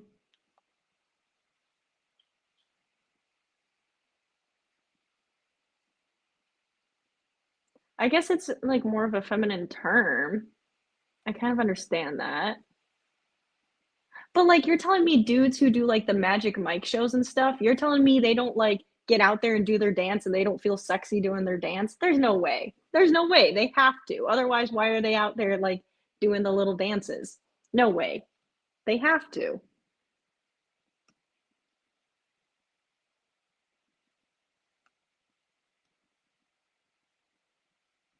Bri, that is a crazy thing to call it, but if this is true, then that is very handy. But like, what a crazy name. I'm gonna steal that. I'm gonna steal that. Rome, dudes can slap each other's asses but draw the line at saying you look good today. Right? Like, I don't get it. You're gonna open there and be like, nice job, buddy. But it's like, you can't be like, hey, man, you look good. What? I wasn't trying to reverse Mulan this thing. An office spouse? Yes, like a work wife, work husband thing. I have heard of that, yes.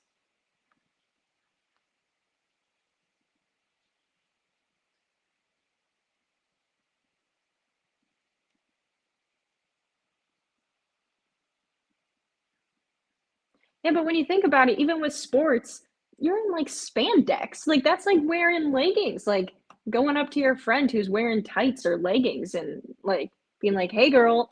like like when you think about it, it's even weirder that guys do that, but they can't be like, "Hey man, you look good." But you know what I am gonna do? Slap your ass. Like what? That is such a good point by Rome. 47-yard attempt, by the way, for the Cowboys kicker is good, and the Cowboys are up 20-17. 14:55 in the fourth.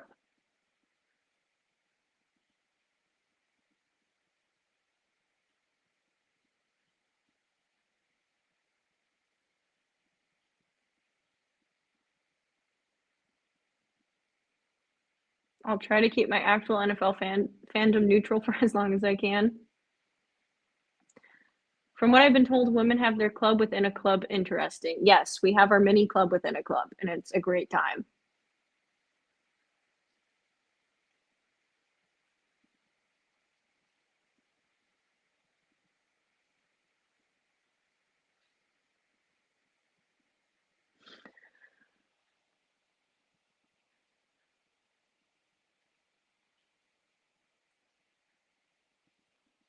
Sorry, scrolling through some of the messages of you guys responding to each other.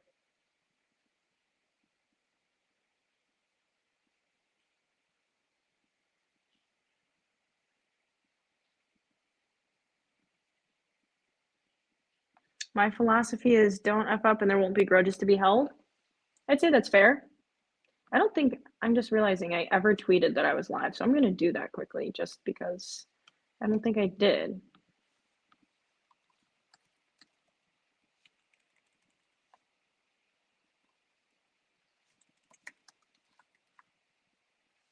Today's Monday.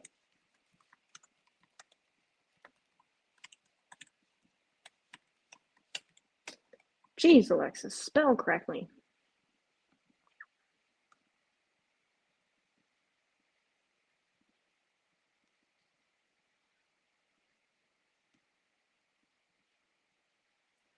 Not about making mistakes in life, but a woman holding a grudge is usually related to the hurt in regards to the relationship. I would say that's fair. I would say that's fair. Like, I can't speak for how it works in men brain, but I would say, um, I don't know. I feel like women are just really in tune with their emotions and not in a bad way. Like, I think they're more in tune with them. So, like, and also, like, if someone hurts you, you're like, okay, I'm not going to forget that. But so maybe, yeah, I could see that. That's probably true. Let me puke in peace. I will say I'm not fond of it either because I hate puking and um, I would never want to be in a public space doing it. But on the flip side, it's a nice gesture. So if someone did that, I'd appreciate it, but then I'd be like, "You really don't have to do this anymore. Like, I'm disgusting right now. You have my permission to step away."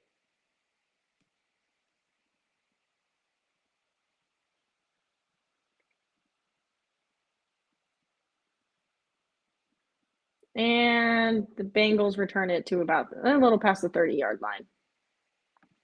Ladies will bring up some stuff from 6 months ago, guys already forgotten about. See, I think that's different though. I don't think that's holding a grudge. I think that's like poor communication and or a guy doing something and then going, doesn't matter. And then the girl is like, oh, that hurt my feelings. Why'd you do that? And the guy's like, sorry, and moves on with his life. Meanwhile, the girl's like, yo, yeah, you can't do that anymore. And then you do it again.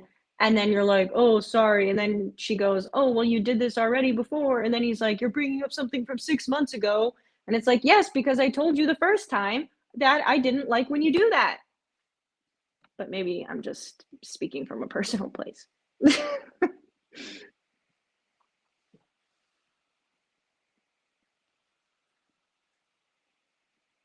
Called Sexy Bang.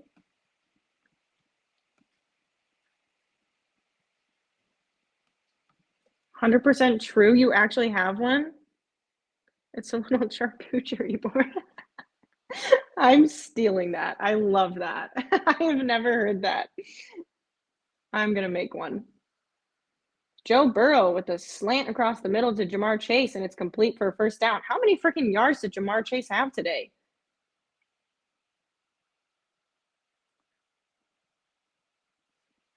Who's this little boy on the screen? Who is he? Anyone know?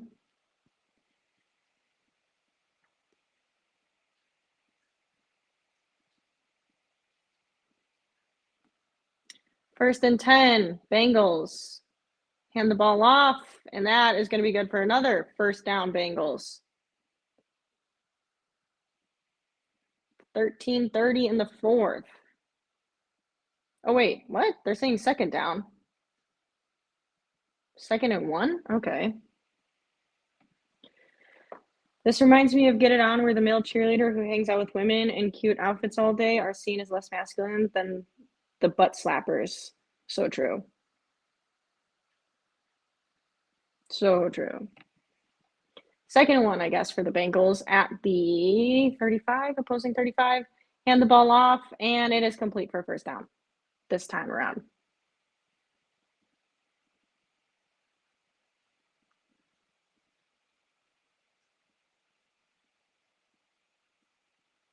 Can I share a link in chats from the Key and Peel? What is that? Sure. I don't know what that is.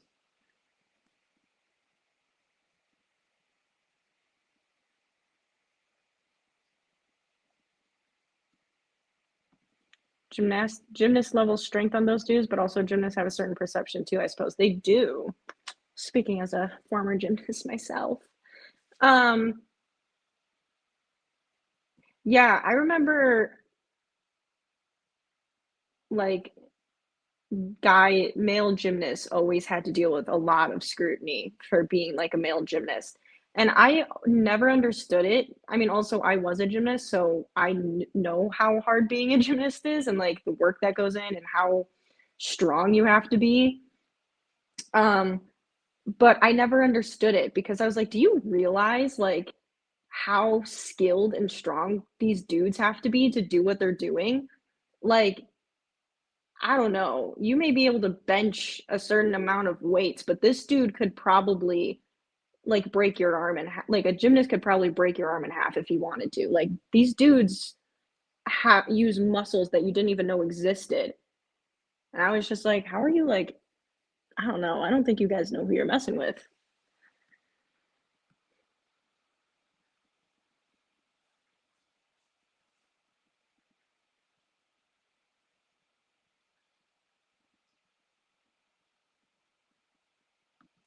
Which is funny, especially since male gymnasts is almost exclusively focused on displaying strength and stamina. Exactly. That's what I never understood. I was like, when I was in gymnastics and we would go to meets where it would be, because like some meets it would only be like girls or guys and they would have them at different facilities just for space purposes. But then when we'd have venues large enough where the guys and girls can compete at the same time, we I remember when I was like a kid, we loved and a teenager. We whenever we were done competing or like it was in between events, like we would always sneak over and like go watch the boys and we'd be like, "Oh my God." Like we had so much fun with it. But yeah, man, they were freaking insane. Insane.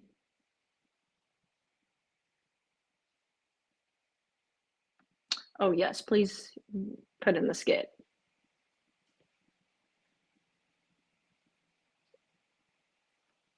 That's fair enough. That's fair enough. I think a lot of people, um, it's not a sport like it is how you can watch it on football like this. I do watch college gymnastics, and I think it's super. I would highly recommend college gymnastics. There's a lot more leniency, especially like floor routines. you get more of the fun, creative floor routines than you are allowed to have in the Olympics. There's more restrictions there, but yeah, it's not something as watchable live. Going live is fun um, to gymnastics meets, and pass over the middle again, a slant to the tight end is complete for a first down for the Bengals. 12-23. Bengals moving on the field.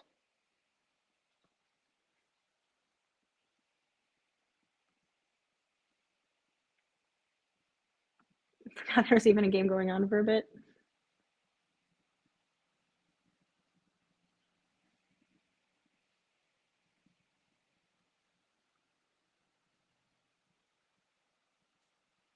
Joe Burrow took a hit after that throw on that last one.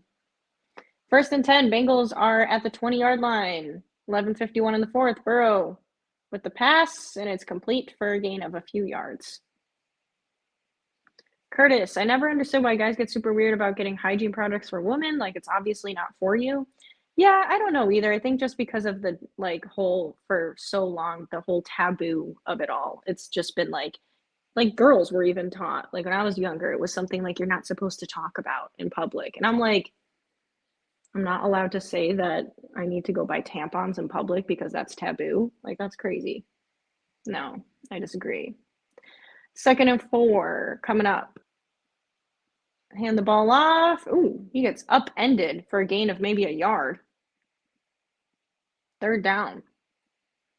But yeah, I don't know. I remember when I would go swimming at the water park, one of my brothers, because boys always have pockets in their swim trunks. And like I went, not that any of the guys in the chat want to know this, but I'm sharing it anyways. We would be at the water park and I put in a little Ziploc bag. I put like tampons for me to be able to use, and they would put them in their swim trunk pockets so that I could like have them. If we like in the water parks where you can go to like different ones and it can take like an hour, like just walking in between the water parks. Third and 2 does not connect, so it's going to be 4th and 2 Bengals. And yeah, and they would hold on to it for me, and they never had a problem with it. They would just keep it in their pocket, and then I would be like, "Hey, pay it to me, please."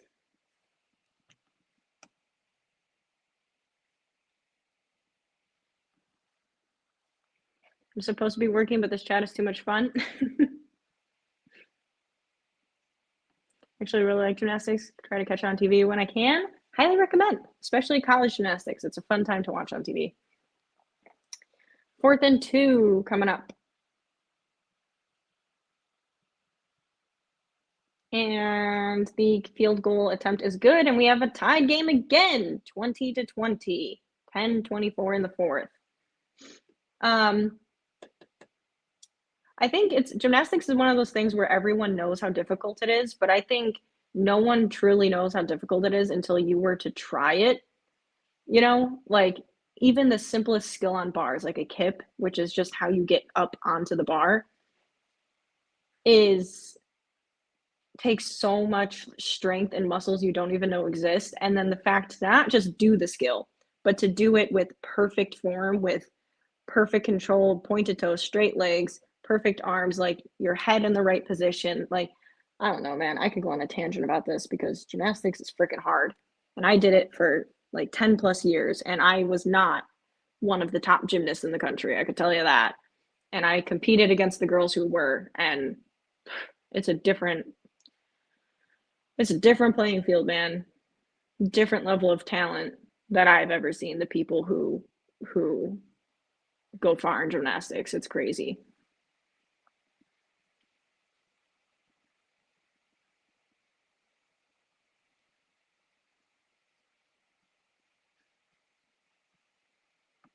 See, gymnasts are actually like, if you notice that, like, especially you'll notice in the girls are short and even their voices are a little bit different. Gymnastics literally stunts your growth. Like, I didn't grow until like I grew a little bit over time, but I didn't hit my growth spurt until I was a senior in high school after I stopped gymnastics and I suddenly grew 4 inches. Like, and I was lucky that I stopped gymnastics when I did, because I think if I would have went on to compete in college, I'd probably be like 4'9" right now, and I probably would have grown. But I stopped in time to still like, be able to grow, which is late for girls. Girls stop growing sooner than guys. And yeah, I grew like 4 inches in the summer after my senior year, which is crazy for a girl. Um, but yeah, gymnastics, it's better when you're short because it's easier. It makes it easier for like bar routines or for floor routines, getting more height and things like that. Like it does help, but it's not necessarily like a bunch of short people sign up. These people who are gymnasts have been doing gymnastics for decade plus. Like they've been doing it. I started when I was 5 years old and I did it all the way through high school. Like you don't start gymnastics when you're 16 and then suddenly get to college. That's extremely rare because it takes so much training to get to the point to be able to be with the best of the best at college and pros.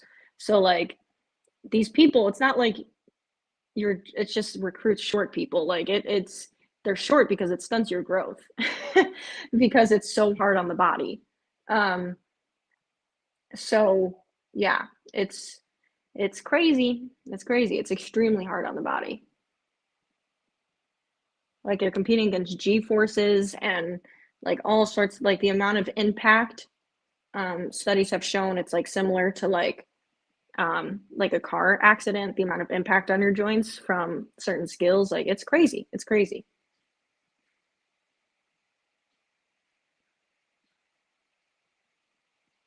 Not anyone I think I could get in a fight with and have a reasonable expectation of victory. I feel that. I talk a big game, but realistically, I'd probably get my ass kicked.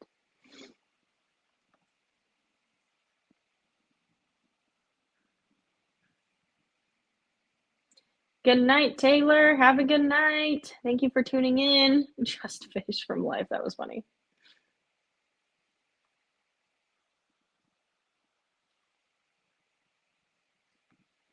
What type of guys want to be gymnasts might be where the stereotype is coming from. You can play any sport, you want to do gymnastics. Why? You don't want to score hat tricks and hit people.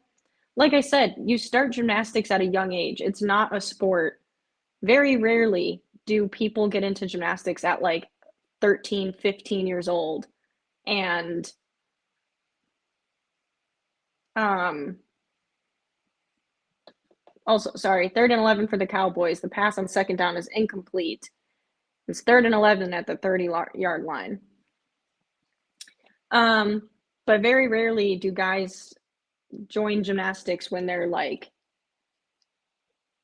older.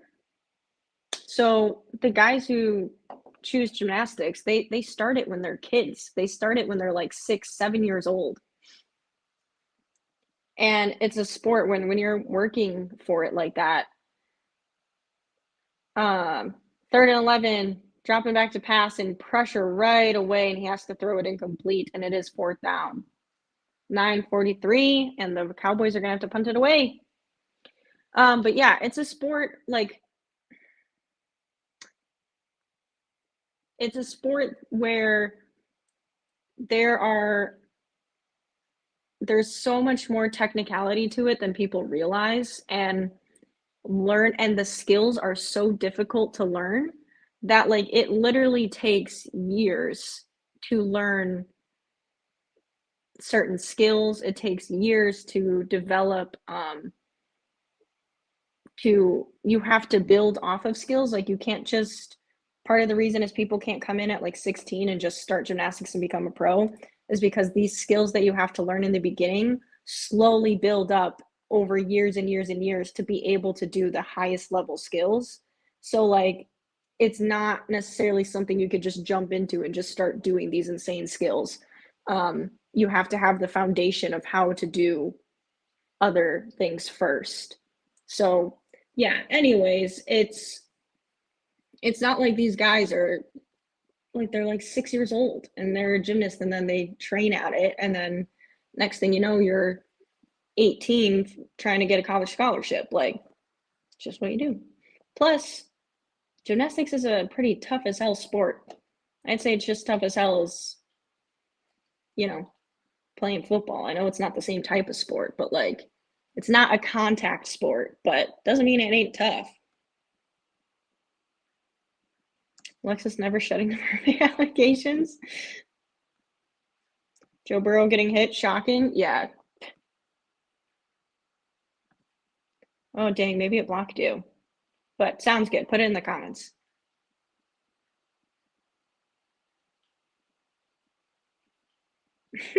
I have a business idea. Cute, stylish pants for a woman, but with real pockets. Yes, I like that idea too.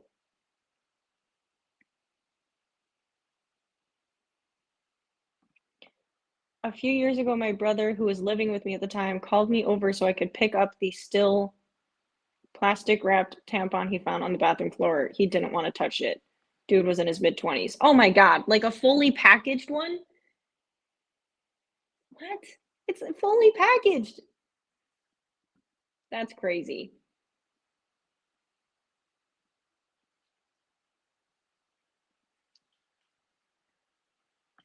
Is it an impact thing with gymnastics? Yes. Now, I'm not like a doctor, so don't get me wrong, but it is, geez, that scared me. It's just so hard on the body. Um, the impact, it's the long term. Like I said, a lot of these people start when they're like 6 years old because you have to build a foundation of these skills that over time get harder and harder and harder.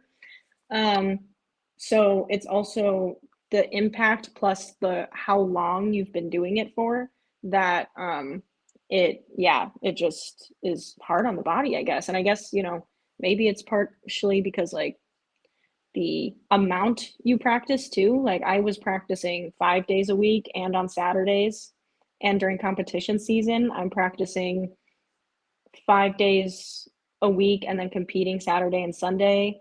And then on top of that, it's year-round sport. There's no off season. It's year-round. So the season never ends. Gymnastics never ends. From the time you're 6 years old or the time you start doing it competitively at when I was like 8 years old, I started competing.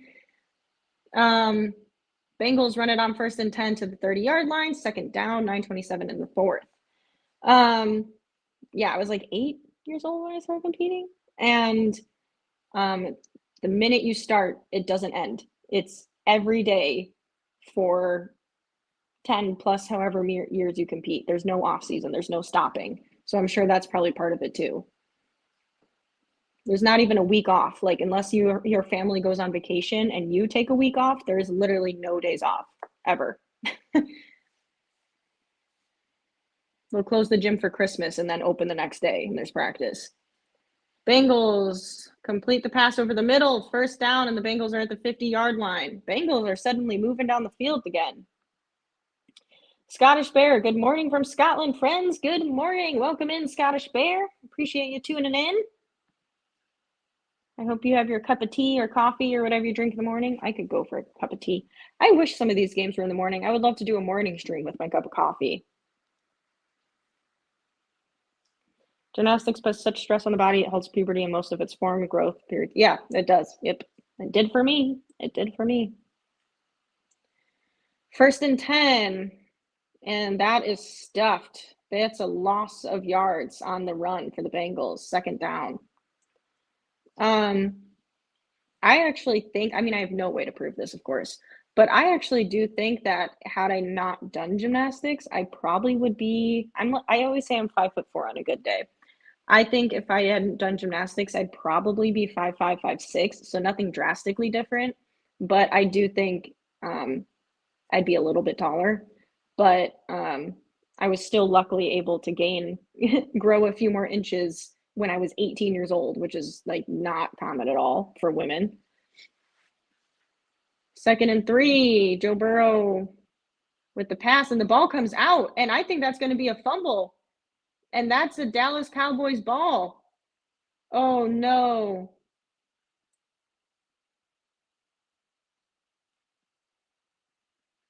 I think that's going to be ruled a catch and a fumble because he took a step or two or three. Let's see. Catches it, has possession, makes a move. Ooh, that's going to be close. Here's the thing, he bobbles the ball, but then he finally gains possession and then makes a move. And isn't the term they have to make a football move to deem it a fumble? And I think he did. So I don't know. I think that should be ruled a fumble. Oh, Bengals get lucky. They're ruling it incomplete. 3rd and 13. Ooh, that's a tough one. I feel like because he moved the ball to his other hand and made a move, that should be a fumble, but he didn't take another step, so I guess not.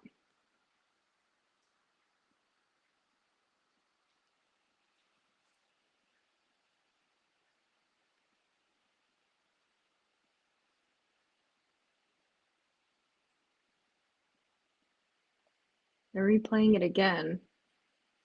I don't know. All right, Bengals get lucky. 3rd and 13. 7:28.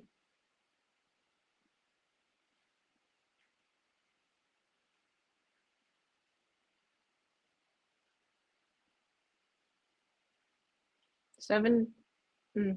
I said that already.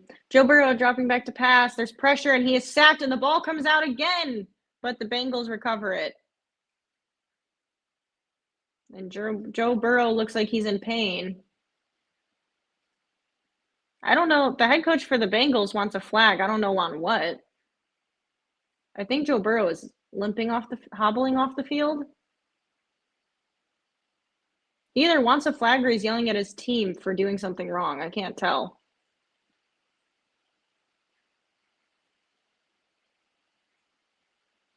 Oh, I think he wants face mask. Oh, that kind of was face mask, actually.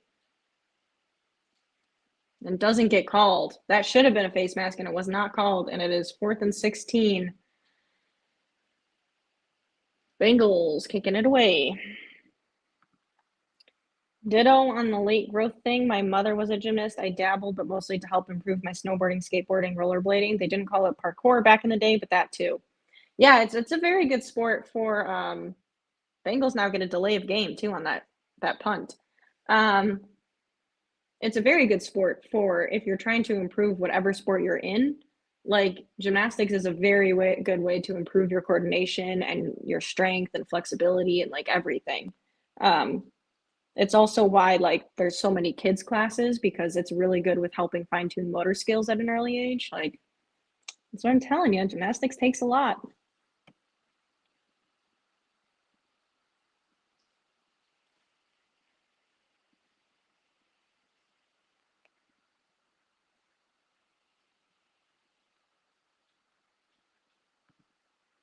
I mean, pretending some kids don't start playing football at every sport at like 5, but it's different. It's not the same as like rec soccer or rec flag football when you're 5. Gymnastics is just a different type of sport. Yeah, but see like baseball with T-ball, it's not like that. Like I was doing kips on the bar at like 7 years old. Like I had an 8-pack when I was 8. Like it's insane. It's insane.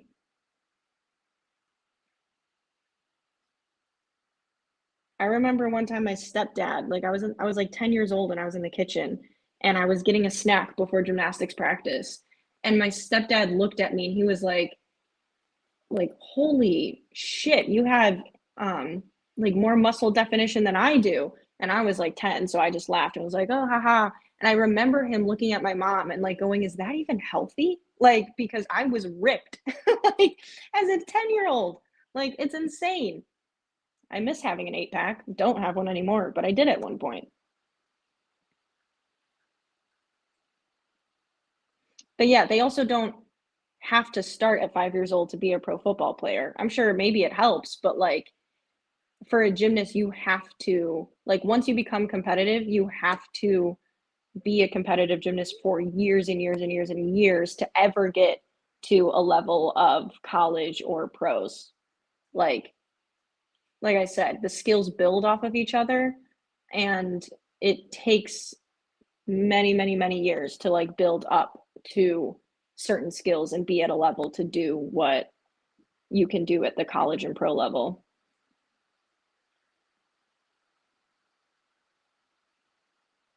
Good thing my parents got me started in competitive eating when I was little.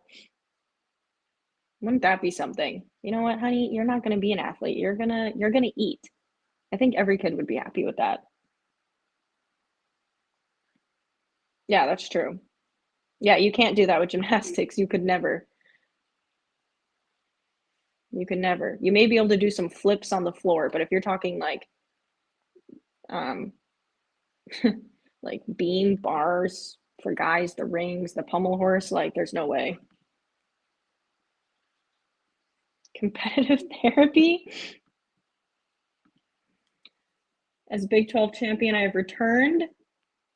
Hello, everyone. Aristotle University coming through. Best floor routine, beat poutine, no photos, your mom's. Wow, that's a way to introduce yourself there, Charles.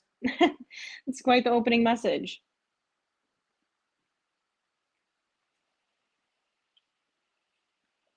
6:31 in the fourth.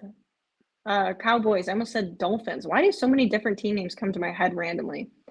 And the Cowboys get the first down on a big opening run to start the drive. First down, Cowboys, 6:20 in the first.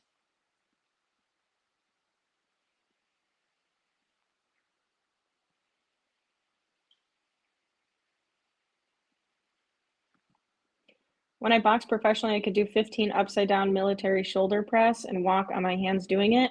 Oh, same. I could walk on my hands all day. I could do, ooh, and that pass was open but falls incomplete. Second down. That was part of our conditioning. Like after practice, the main part of practice wrapped up, we had like 30 minutes, sometimes an hour of conditioning. And that was part of it, was just like, and that was the fun part of it, was doing handstand push-ups and walking on your hands for like 2 minutes straight. That was the fun part. That was the part where you're like, oh, conditioning, this part's not so bad. The rest, ooh, the rest of the conditioning was brutal. Second and 10, incomplete, third down.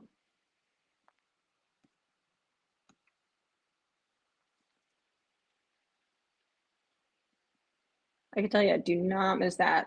Those conditionings, especially in the summer in a hot gym. Oh God. And you've already just like worked every bit of energy you have out. And then your head coach is like an hour of conditioning and you're gonna start by like doing fucking burpees for 20 minutes straight. And you're like, no, I wanna die. I wanna die. This is terrible. Cooper Rush evades pressure and the pass falls incomplete. That was a lame drive.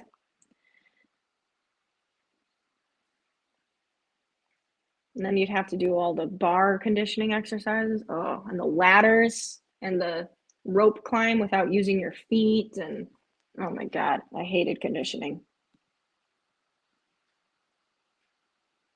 It literally is going to come down to who makes the last mistake. This is ridiculous. See, I'm wondering who that cute kid is. They keep showing him, and I don't know who the kid is.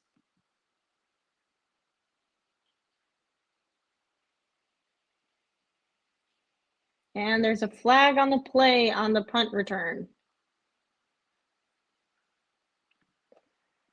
Good night, culture. Thank you for tuning in. I hope you had fun today. Thank you for tuning into the stream, and hopefully we'll see you at another one. I'll be live on Thursday for Thursday Night Football. Joe Burrow now has a little brace on his knee after the last drive.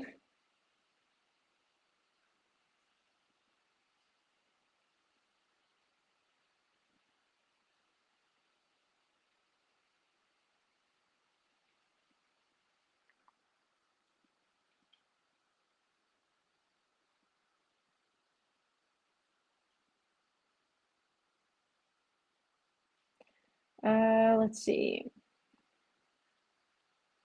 8-year-old Alexis more swole than current me. 8-year-old Alexis was also more swole than current me, than current Alexis.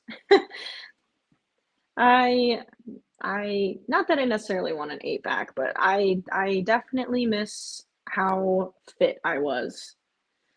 I was crazy. I mean, I'll never have a body like that again. That was insane. You can only get that type of body from gymnastics, but uh yeah, back in the day when I didn't realize how blessed I was to have like 2% body fat. It was crazy. Crazy times. Crazy times.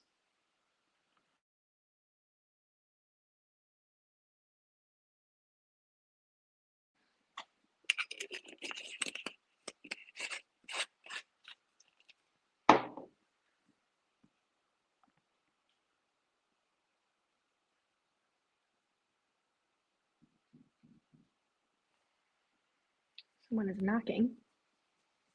What was more fun, gymnastics or cheer? I hated cheerleading.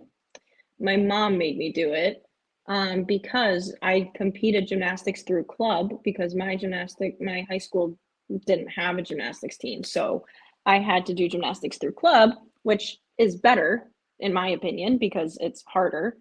Um, and it's how you actually get to college or pros.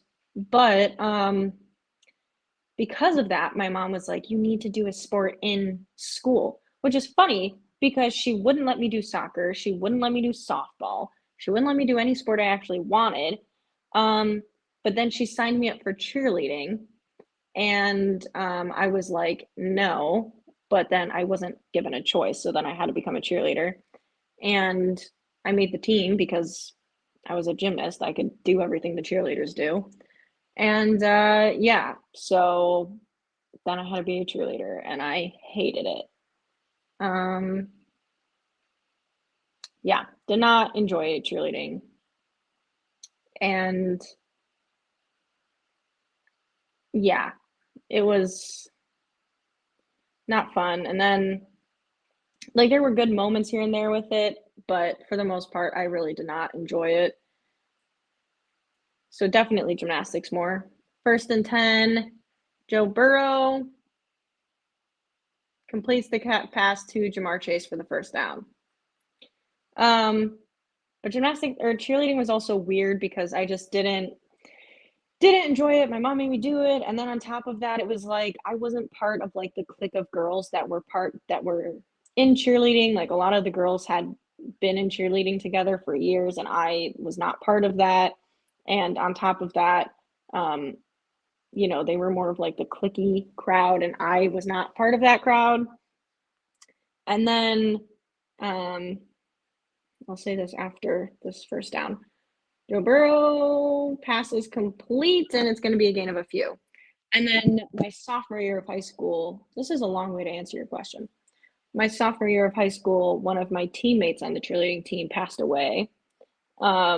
So then that was pretty traumatic, which made it even crazier of a memory. Like I just don't associate cheerleading with any good memories anymore. The football games were fun, but that's because I love football, not because I love cheerleading. So yeah, it was definitely gymnastics. As hard as gymnastics was, and at times I hated it because of how hard it was, gymnastics. Second and 5. Ooh, the pass to Jamar Chase is not complete. There's a flag on the play though. And I think they're going to call the Cowboys, but I don't think there was pass interference.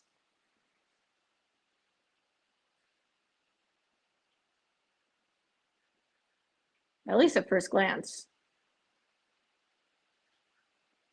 That's a real ticky-tacky call. Jamar Chase the ball wasn't even close to hitting him. I don't agree with that call.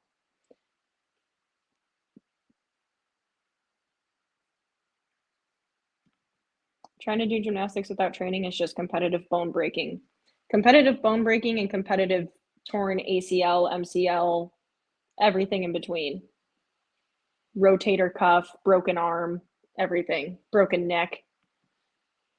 First and 10. Yeah, because part of that training is besides just getting the skills and learning how to do the skills, it's also knowing how to survive when you can't do the skill, when the skill goes wrong, when you fall, when you're mid-air and you can't spot the ground anymore and you lose your spot and suddenly, you're triple flipping into a black abyss, or you're on the bars and you're mid giant and you go flying off the bar. Like part of it is learning how to fall in certain skills so that you don't snap your neck in half. 2nd and 7. Jamar Chase is going to pick up the first down. But there's a flag on the play. The flag's always coming in towards the end of the game.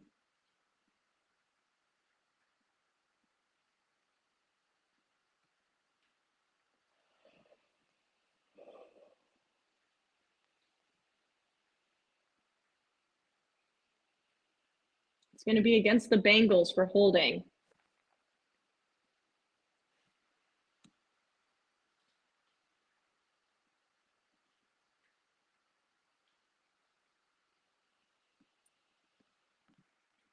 As a football player through and throughout the academic years, I will say up downs with full gear sucked, and the bare punishments you had to do if late to practice, but doing it after practice, yeah, I'm sure with the full gear definitely was not fun.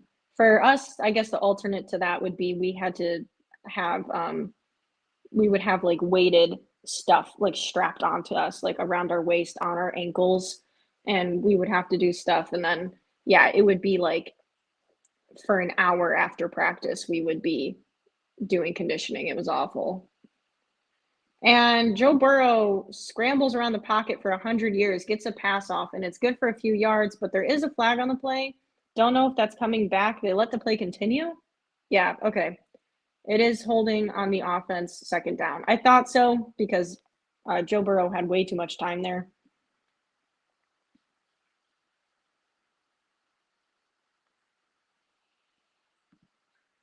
I miss the old inner ear. My balance is still good, but I can't do spinning or flipping at a high rate of speed anymore. No, when I was coaching gymnastics, I would have the open gym to myself. And I remember one time I was showing the girls how to do a skill.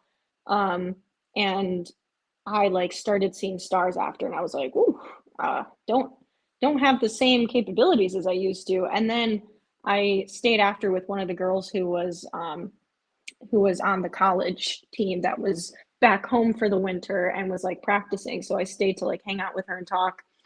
And 2nd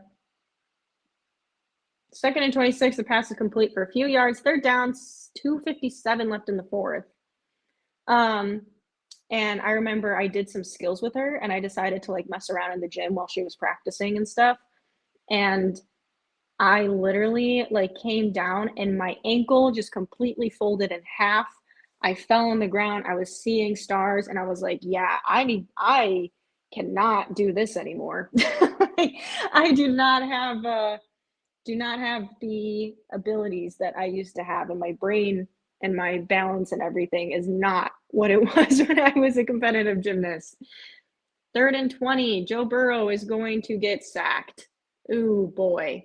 4th down. I swear to God, if this game goes into overtime. Apparently the kid is battling leukemia. Aw. Yeah, he's being shown a lot, which, I mean, if the family's okay with it, then good. But, I'm sure he's having the time of his life, though, at this game.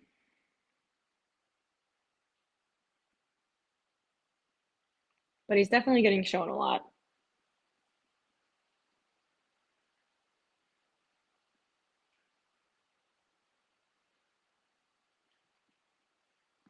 Am I missing the point? Because it doesn't seem healthy both physically and mentally to push children so hard. Um, no, I wouldn't want, if I had kids, I would not want my kid to be a gymnast.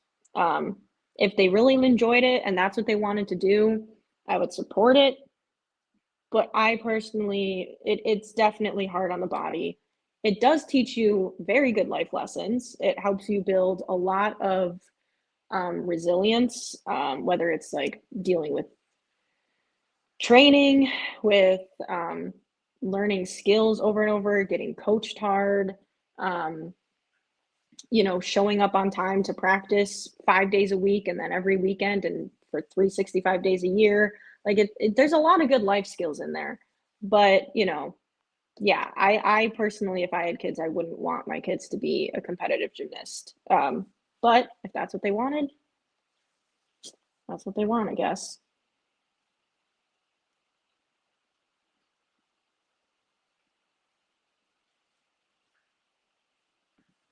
When you think of out of the box, most people can do most sports from the jump street. Gymnastics is the exemption. It's probably the most difficult sport to learn. I would agree. I know I'm biased because I was a gymnast, but like that's why people who are gymnasts can go and play. Like I was able to play pretty much any sport I wanted and I was fine. But you can't just jump into gymnastics and you may be able to like flip on the ground and like do some backflips on the grass, but that is not the same as being a gymnast and doing all the events and everything else. Like you really can't just jump into doing gymnastics. All the pun because of jumping. But yeah, it's definitely something that requires it's very, very difficult to learn. You should have tried out for the wrestling team. Yeah, no, thank you. My stepdad was actually a wrestling coach, and he actually made jokes about it. Um, he was like, he would make he would make jokes and be like, "You could probably beat half the guys on this wrestling team right now." And then I would be like, "Could I try?" And he was like, "No." But yeah, I probably could have if someone was in my weight class, but at the time, as we got older, probably not. Then again, if I was still in the same weight class as someone, I don't know. Never tried it though. But I did we did oh, that was a terrible. Oh my god, what just happened? That was a terrible punt by Cincinnati. Takes an awful bounce, hits the hands of a Cowboys offensive player. I don't even know what position he is, and it fell into the hands back into a Cincinnati player. So the punt is blocked, goes up in the air. The Cowboys should have had amazing field position and instead hits the hands of a Cowboys player and goes right into the hands of a Cincinnati Bengal. And now the Bengals will have the ball.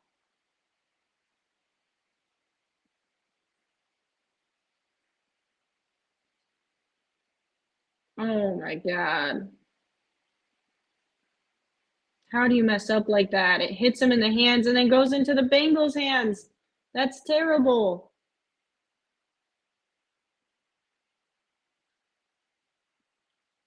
Oh God, that's awful.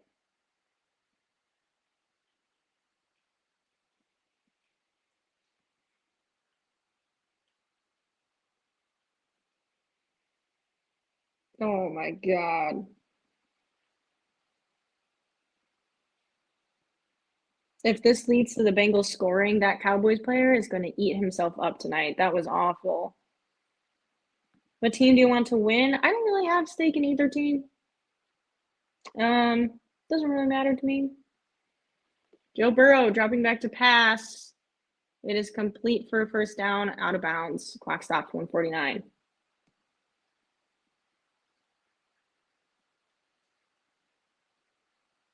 Death of Alexis's dreams. The Bengals do not have no line. Same with the Bears.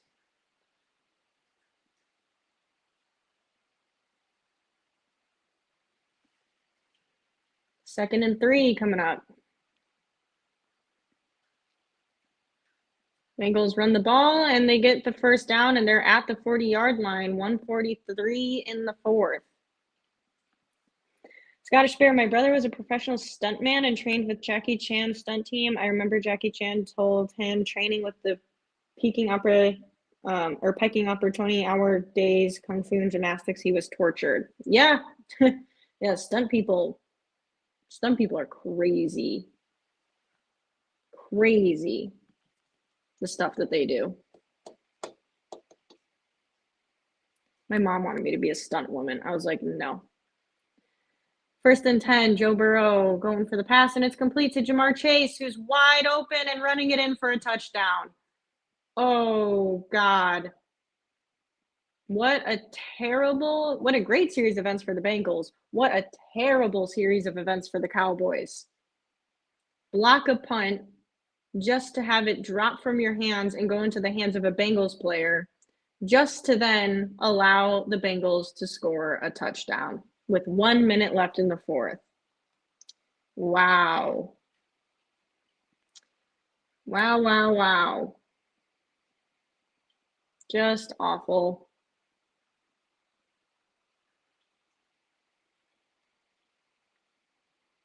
Now they go for the extra point.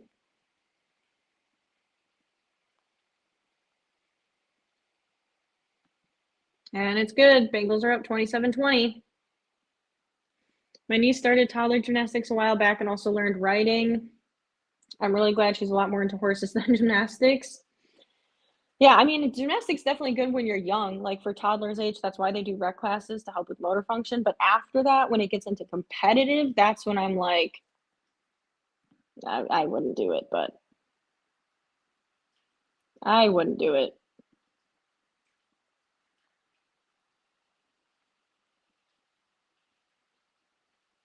I wish I knew what that was. That was terrible, that punt series. They get the block. The Cowboys should have had the ball at like the 30-yard line to win the game, and instead miff on it, and now Bengals get the ball and a touchdown.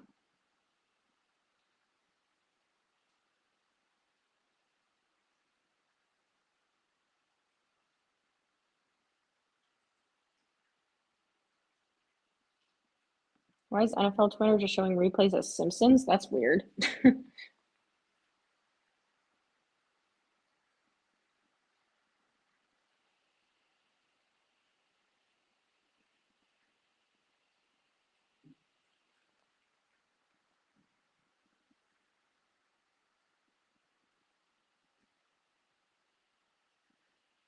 Here come the Cowboys with 1 minute left.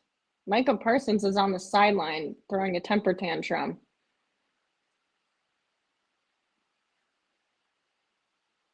He's saying, "Come on! Come on!" That's what he's saying. You can read his lips. 1st and 10 for the Cowboys.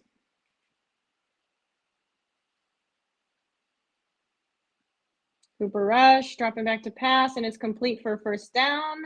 They still have all 3 timeouts, as do the Bengals. That 45-yard line, 1st down, 50 seconds left.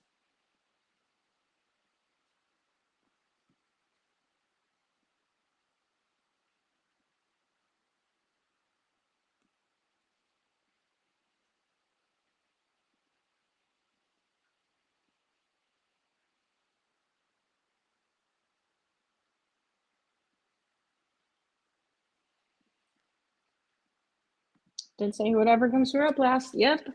And here we are.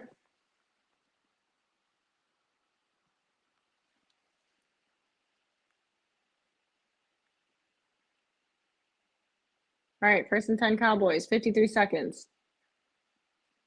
45-yard line. Cooper Rush dropping back to pass. And he's got a, what the frick was that? It's amazing seeing how some quarterbacks truly have like no athleticism. Like if that was someone like Lamar or Caleb or Josh Allen, that would have been nothing.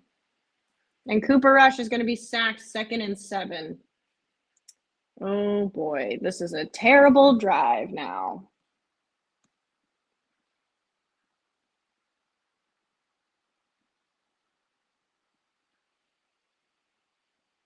Do we have an injured Bengal?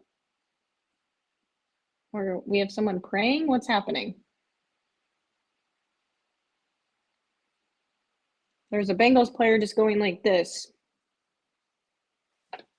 Like, please. So I don't know what that was. Oh, this is the Simpsons game? That's how all these games have been the past week. They've been like so boring, boring, boring. And then the last minute of the game, it's like, who's going to win? 31 seconds, 3rd and 15. Cowboys dropping back to pass. It is complete. And they're going to go for it, obviously, on 4th down, 24 seconds. They have 1 timeout left. They have used their last timeout, my bad.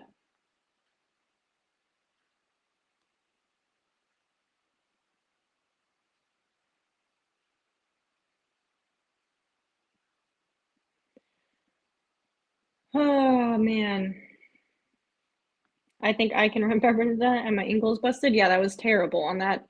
It wasn't a sack on that 2nd down, but he, like, stepped up in the pocket and then started running and tripped over his own feet and only gained, like, 2 yards when he could have had probably, like, at least 6 yards, but he also decided to tuck it and run and got nowhere.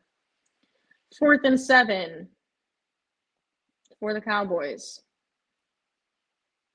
Cooper Rush, dropping back to pass, and that is overthrown and incomplete.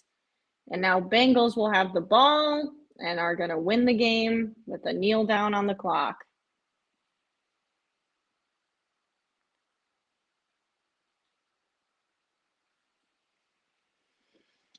"19 seconds left."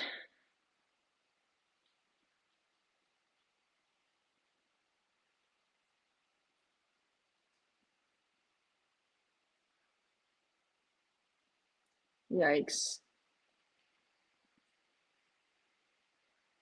Cooper Rush had an open receiver, too. Did not hit him.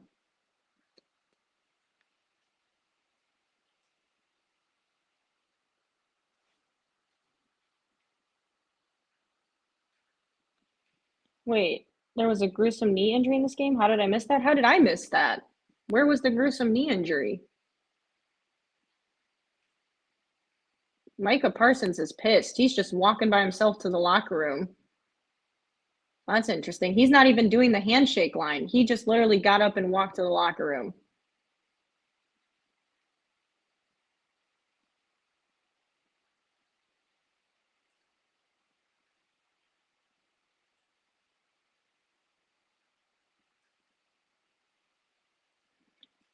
Interesting demeanor there.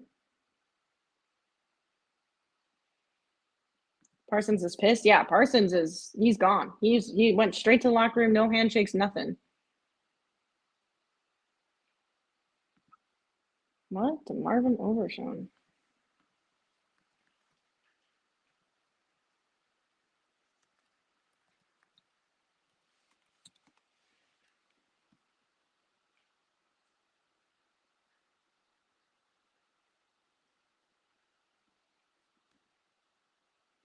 Oh, I do recall the Cowboys player going down on his I do recall that shot, but they cut to commercial break and they never came back to him. So I think in the time of commercial break is when they took him off the field.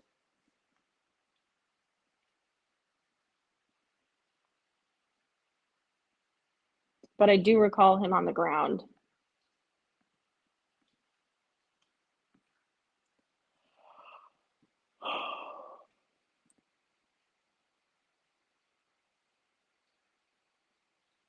Now these players are in a circle behind Joe Burrow praying by the logo. I don't know if they're praying for injuries or what. Is this, I feel like I don't recall seeing this before. Is this a new thing players are doing, or have they always done this and I just haven't noticed? And they do it when people are injured, like they're praying in a little circle around the logo. I feel like I don't remember seeing that before, and I've suddenly seen it like 3 times this year.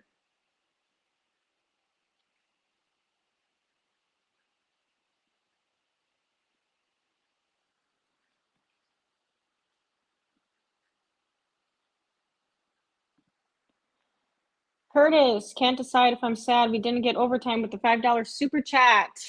Appreciate the $5 super chat, but I'm kind of glad we didn't get overtime. That game was boring as hell.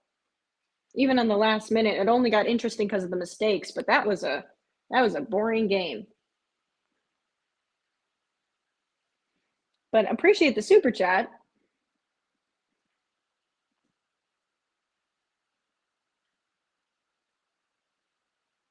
Yeah, it would have meant more of that 11-12 of the game, yeah.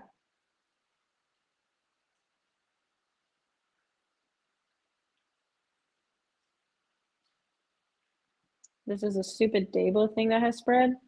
The whole praying circle thing around the logo. I felt like I hadn't seen that before, and then suddenly it's like this season I've seen these dudes just getting in a little circle around the logo, and it's kind of weirding me out. Not, like do what you want to do. It's just weird that it's like around the logo and they're in like a little thing, and I'm like, what are you doing? But to each their own. To each their own.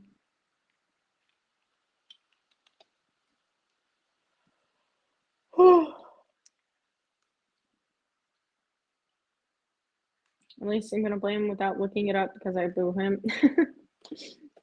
The chat makes this game all worth it. Well, good. I'm glad you guys have fun because this game is was quite boring. Some of these games, I mean, you're always going to get boring games on prime time, but some of these primetime games this year have been pretty dang boring.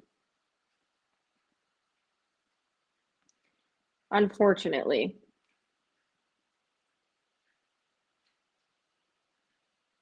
Just got a hair in my mouth. And I don't know what that's about. And I think don't the Bears play on Monday Night Football this week? Am I making that up?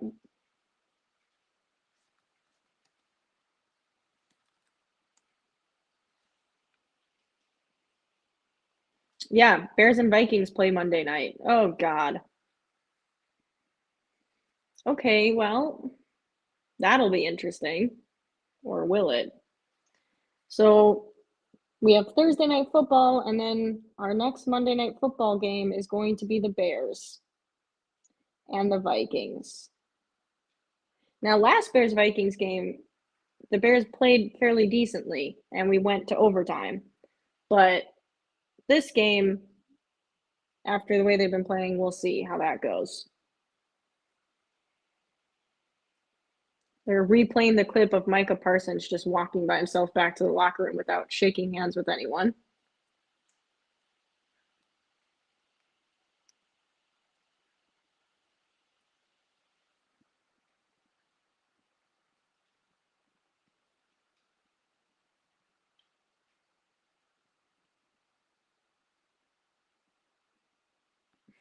No one annoying in Packers Invasion today since Tom also streamed. Yeah, they're upset they lost.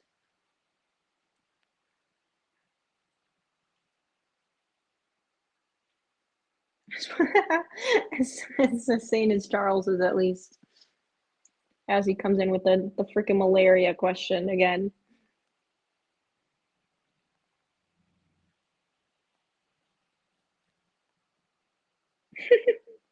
Rome taking shots must be hard enough for him to type with that straight jacket on. Dang, Rome. History still thrives. I predict Bears beat the Vikings. I mean, I'll buy whatever you're selling. Shoot. Sounds good to me. I would love if that's the case.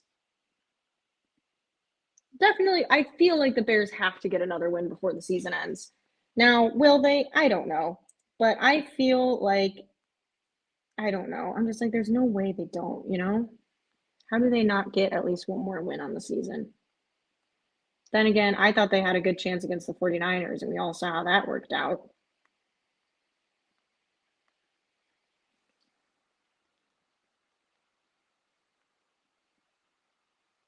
I just, ugh. Cowboys are embarrassing, a laughing stock like the Jets. Yeah, the Cowboys are something else this year, too. But, I can't judge. I'm a Bears fan. So what can I say? I'm just seeing if anyone else said anything about the Micah Parsons thing.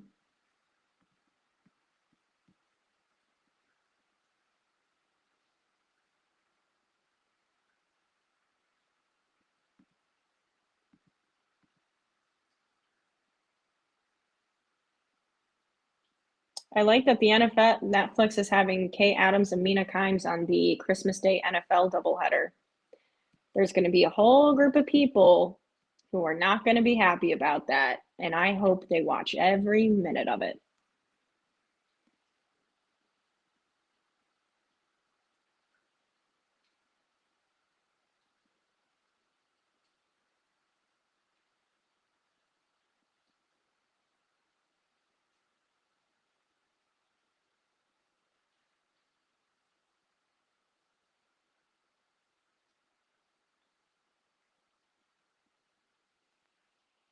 Bill Belichick says that if he was a college program, he was coaching a college program, it would be a pipeline to the NFL. It would be a professional program at the college level. I don't have any doubt that the players would be ready for the NFL. It's probably true. He's also maybe doing his sales pitch for a head coach of the college team.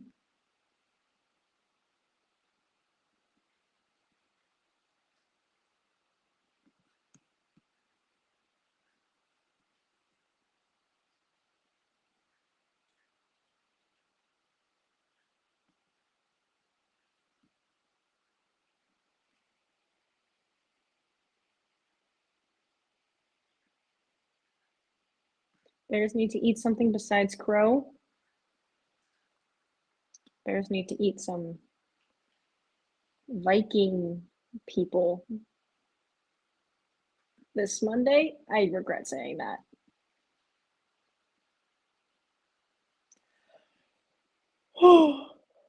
Sorry, guys, I'm tired.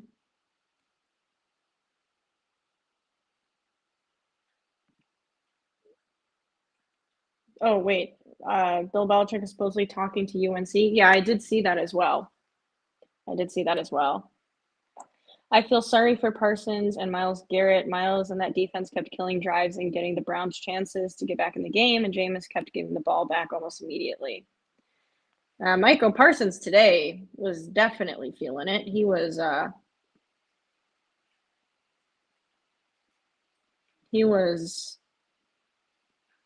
not happy on the sideline. Jamar Chase is giving some donuts that have been smushed on players' faces to kids. Nice.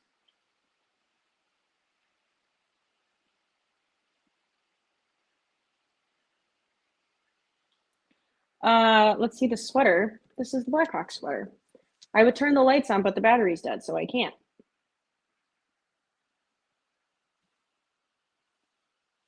Hope you guys like that. It must be frustrating to be so dominant but have zero ability to get your team wins. Yeah, yeah. I think some Bears players are feeling that way too. Then again, they haven't been putting out dominant performances. And not as a team. Like there haven't been any players that are putting out some dominant performance. And I think that's also what we're missing.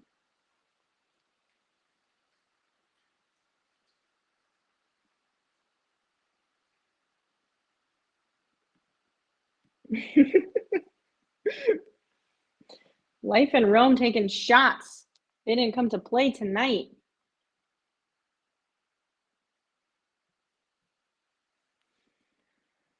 Oh, well, you know what?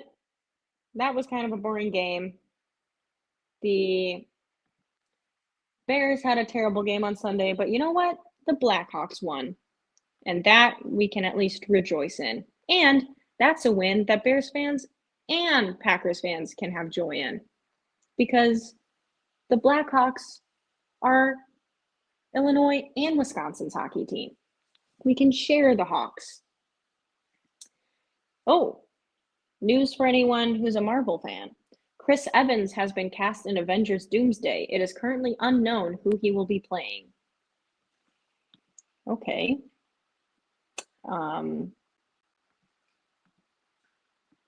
I assume not Captain America.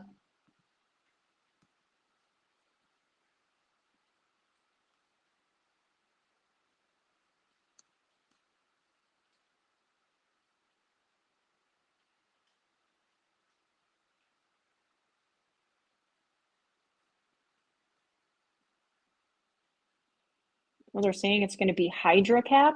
That would be crazy.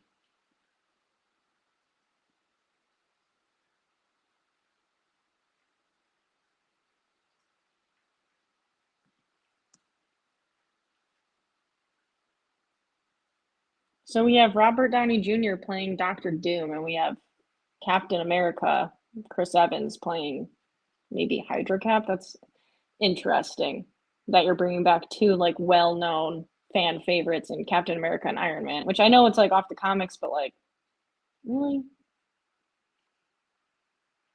Then again, I'm not going to criticize because I'll happily be in a Marvel movie.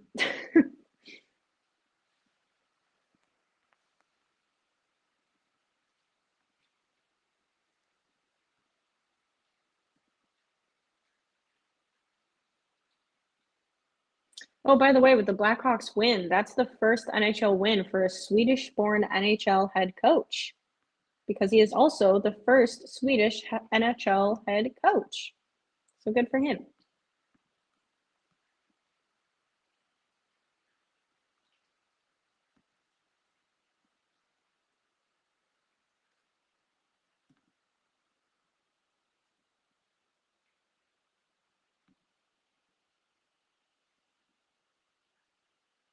The chat wins the game tonight. I agree.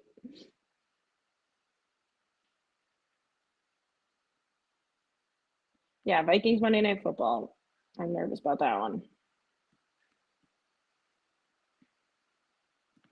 Disney Marvel just needs to bring back old faces because their new stuff isn't doing very well.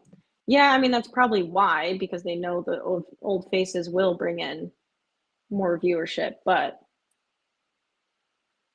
I'm curious to see how it plays out. I'm curious to see. Yeah, I agree. He can't just like look like Iron Man.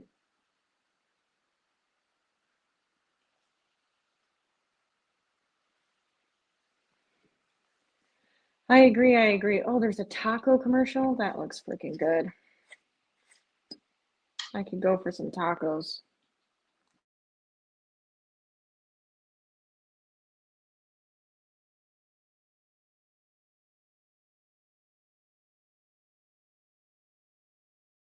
Well, technically it's an avocado commercial, but I would take that tray of tacos and guac any day of the week. Holy cow.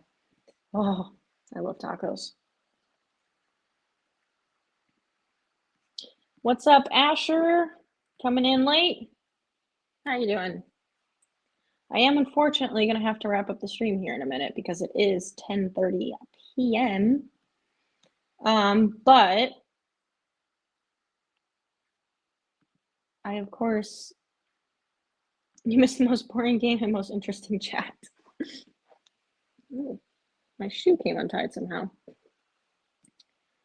Taco Tuesday is a good day. Maybe I should have Taco Tuesday tomorrow. But I'm supposed to be on a diet, so we'll see. But I hope you guys all enjoyed the stream, even though the game was kind of pretty boring. I hope you had a good time regardless. And I will be live on Thursday for Thursday Night Football, and I will be live on Sunday for Sunday Night Football, and Monday for Bears Vikings Monday Night Football. And we'll have a fun old time.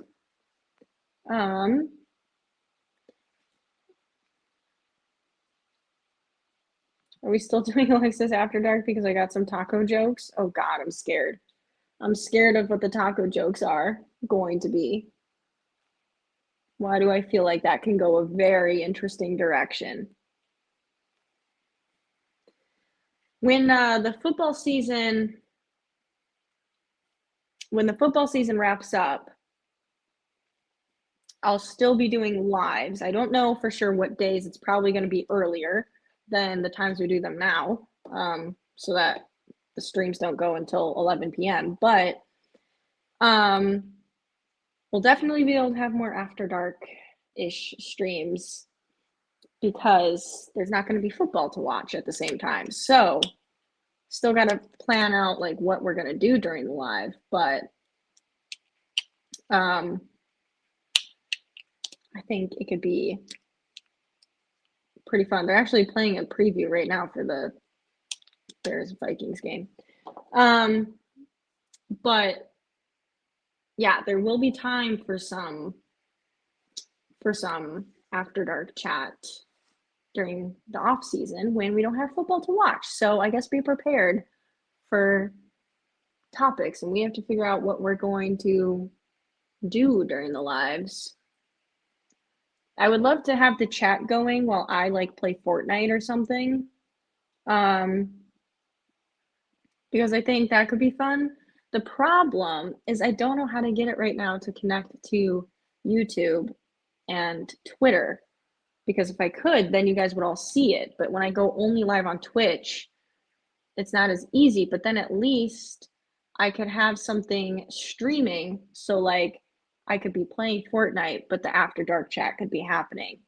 So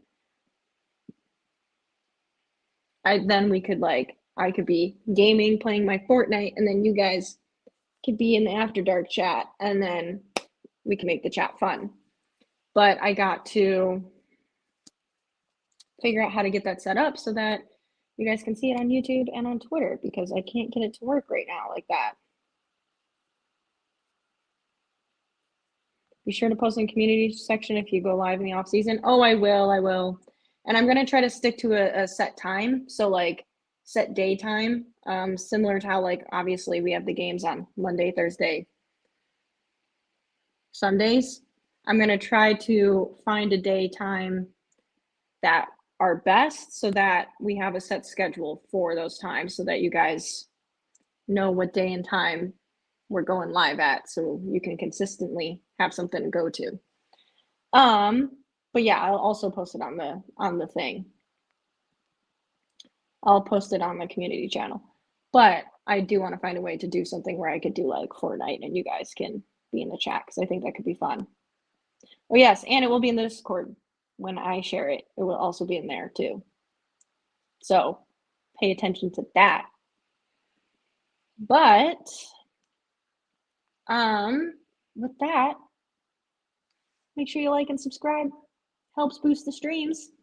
And I hope you guys have a good rest of your Monday night and have a good Tuesday, Wednesday, and I will see you Thursday for some Thursday night foodie ball. Where's the Discord link? It's coming. It's coming. It's not here yet. It's on the way. It's on the way. Cheers, Gosh Bear. But yes, it's on the way. It's actually, it's almost finished all the rooms and everything, so we're good. But hope you guys all have a good rest of your night. I will be live on Thursday, and I will see you then. Have a good night, everybody. Thank you for watching. Bye.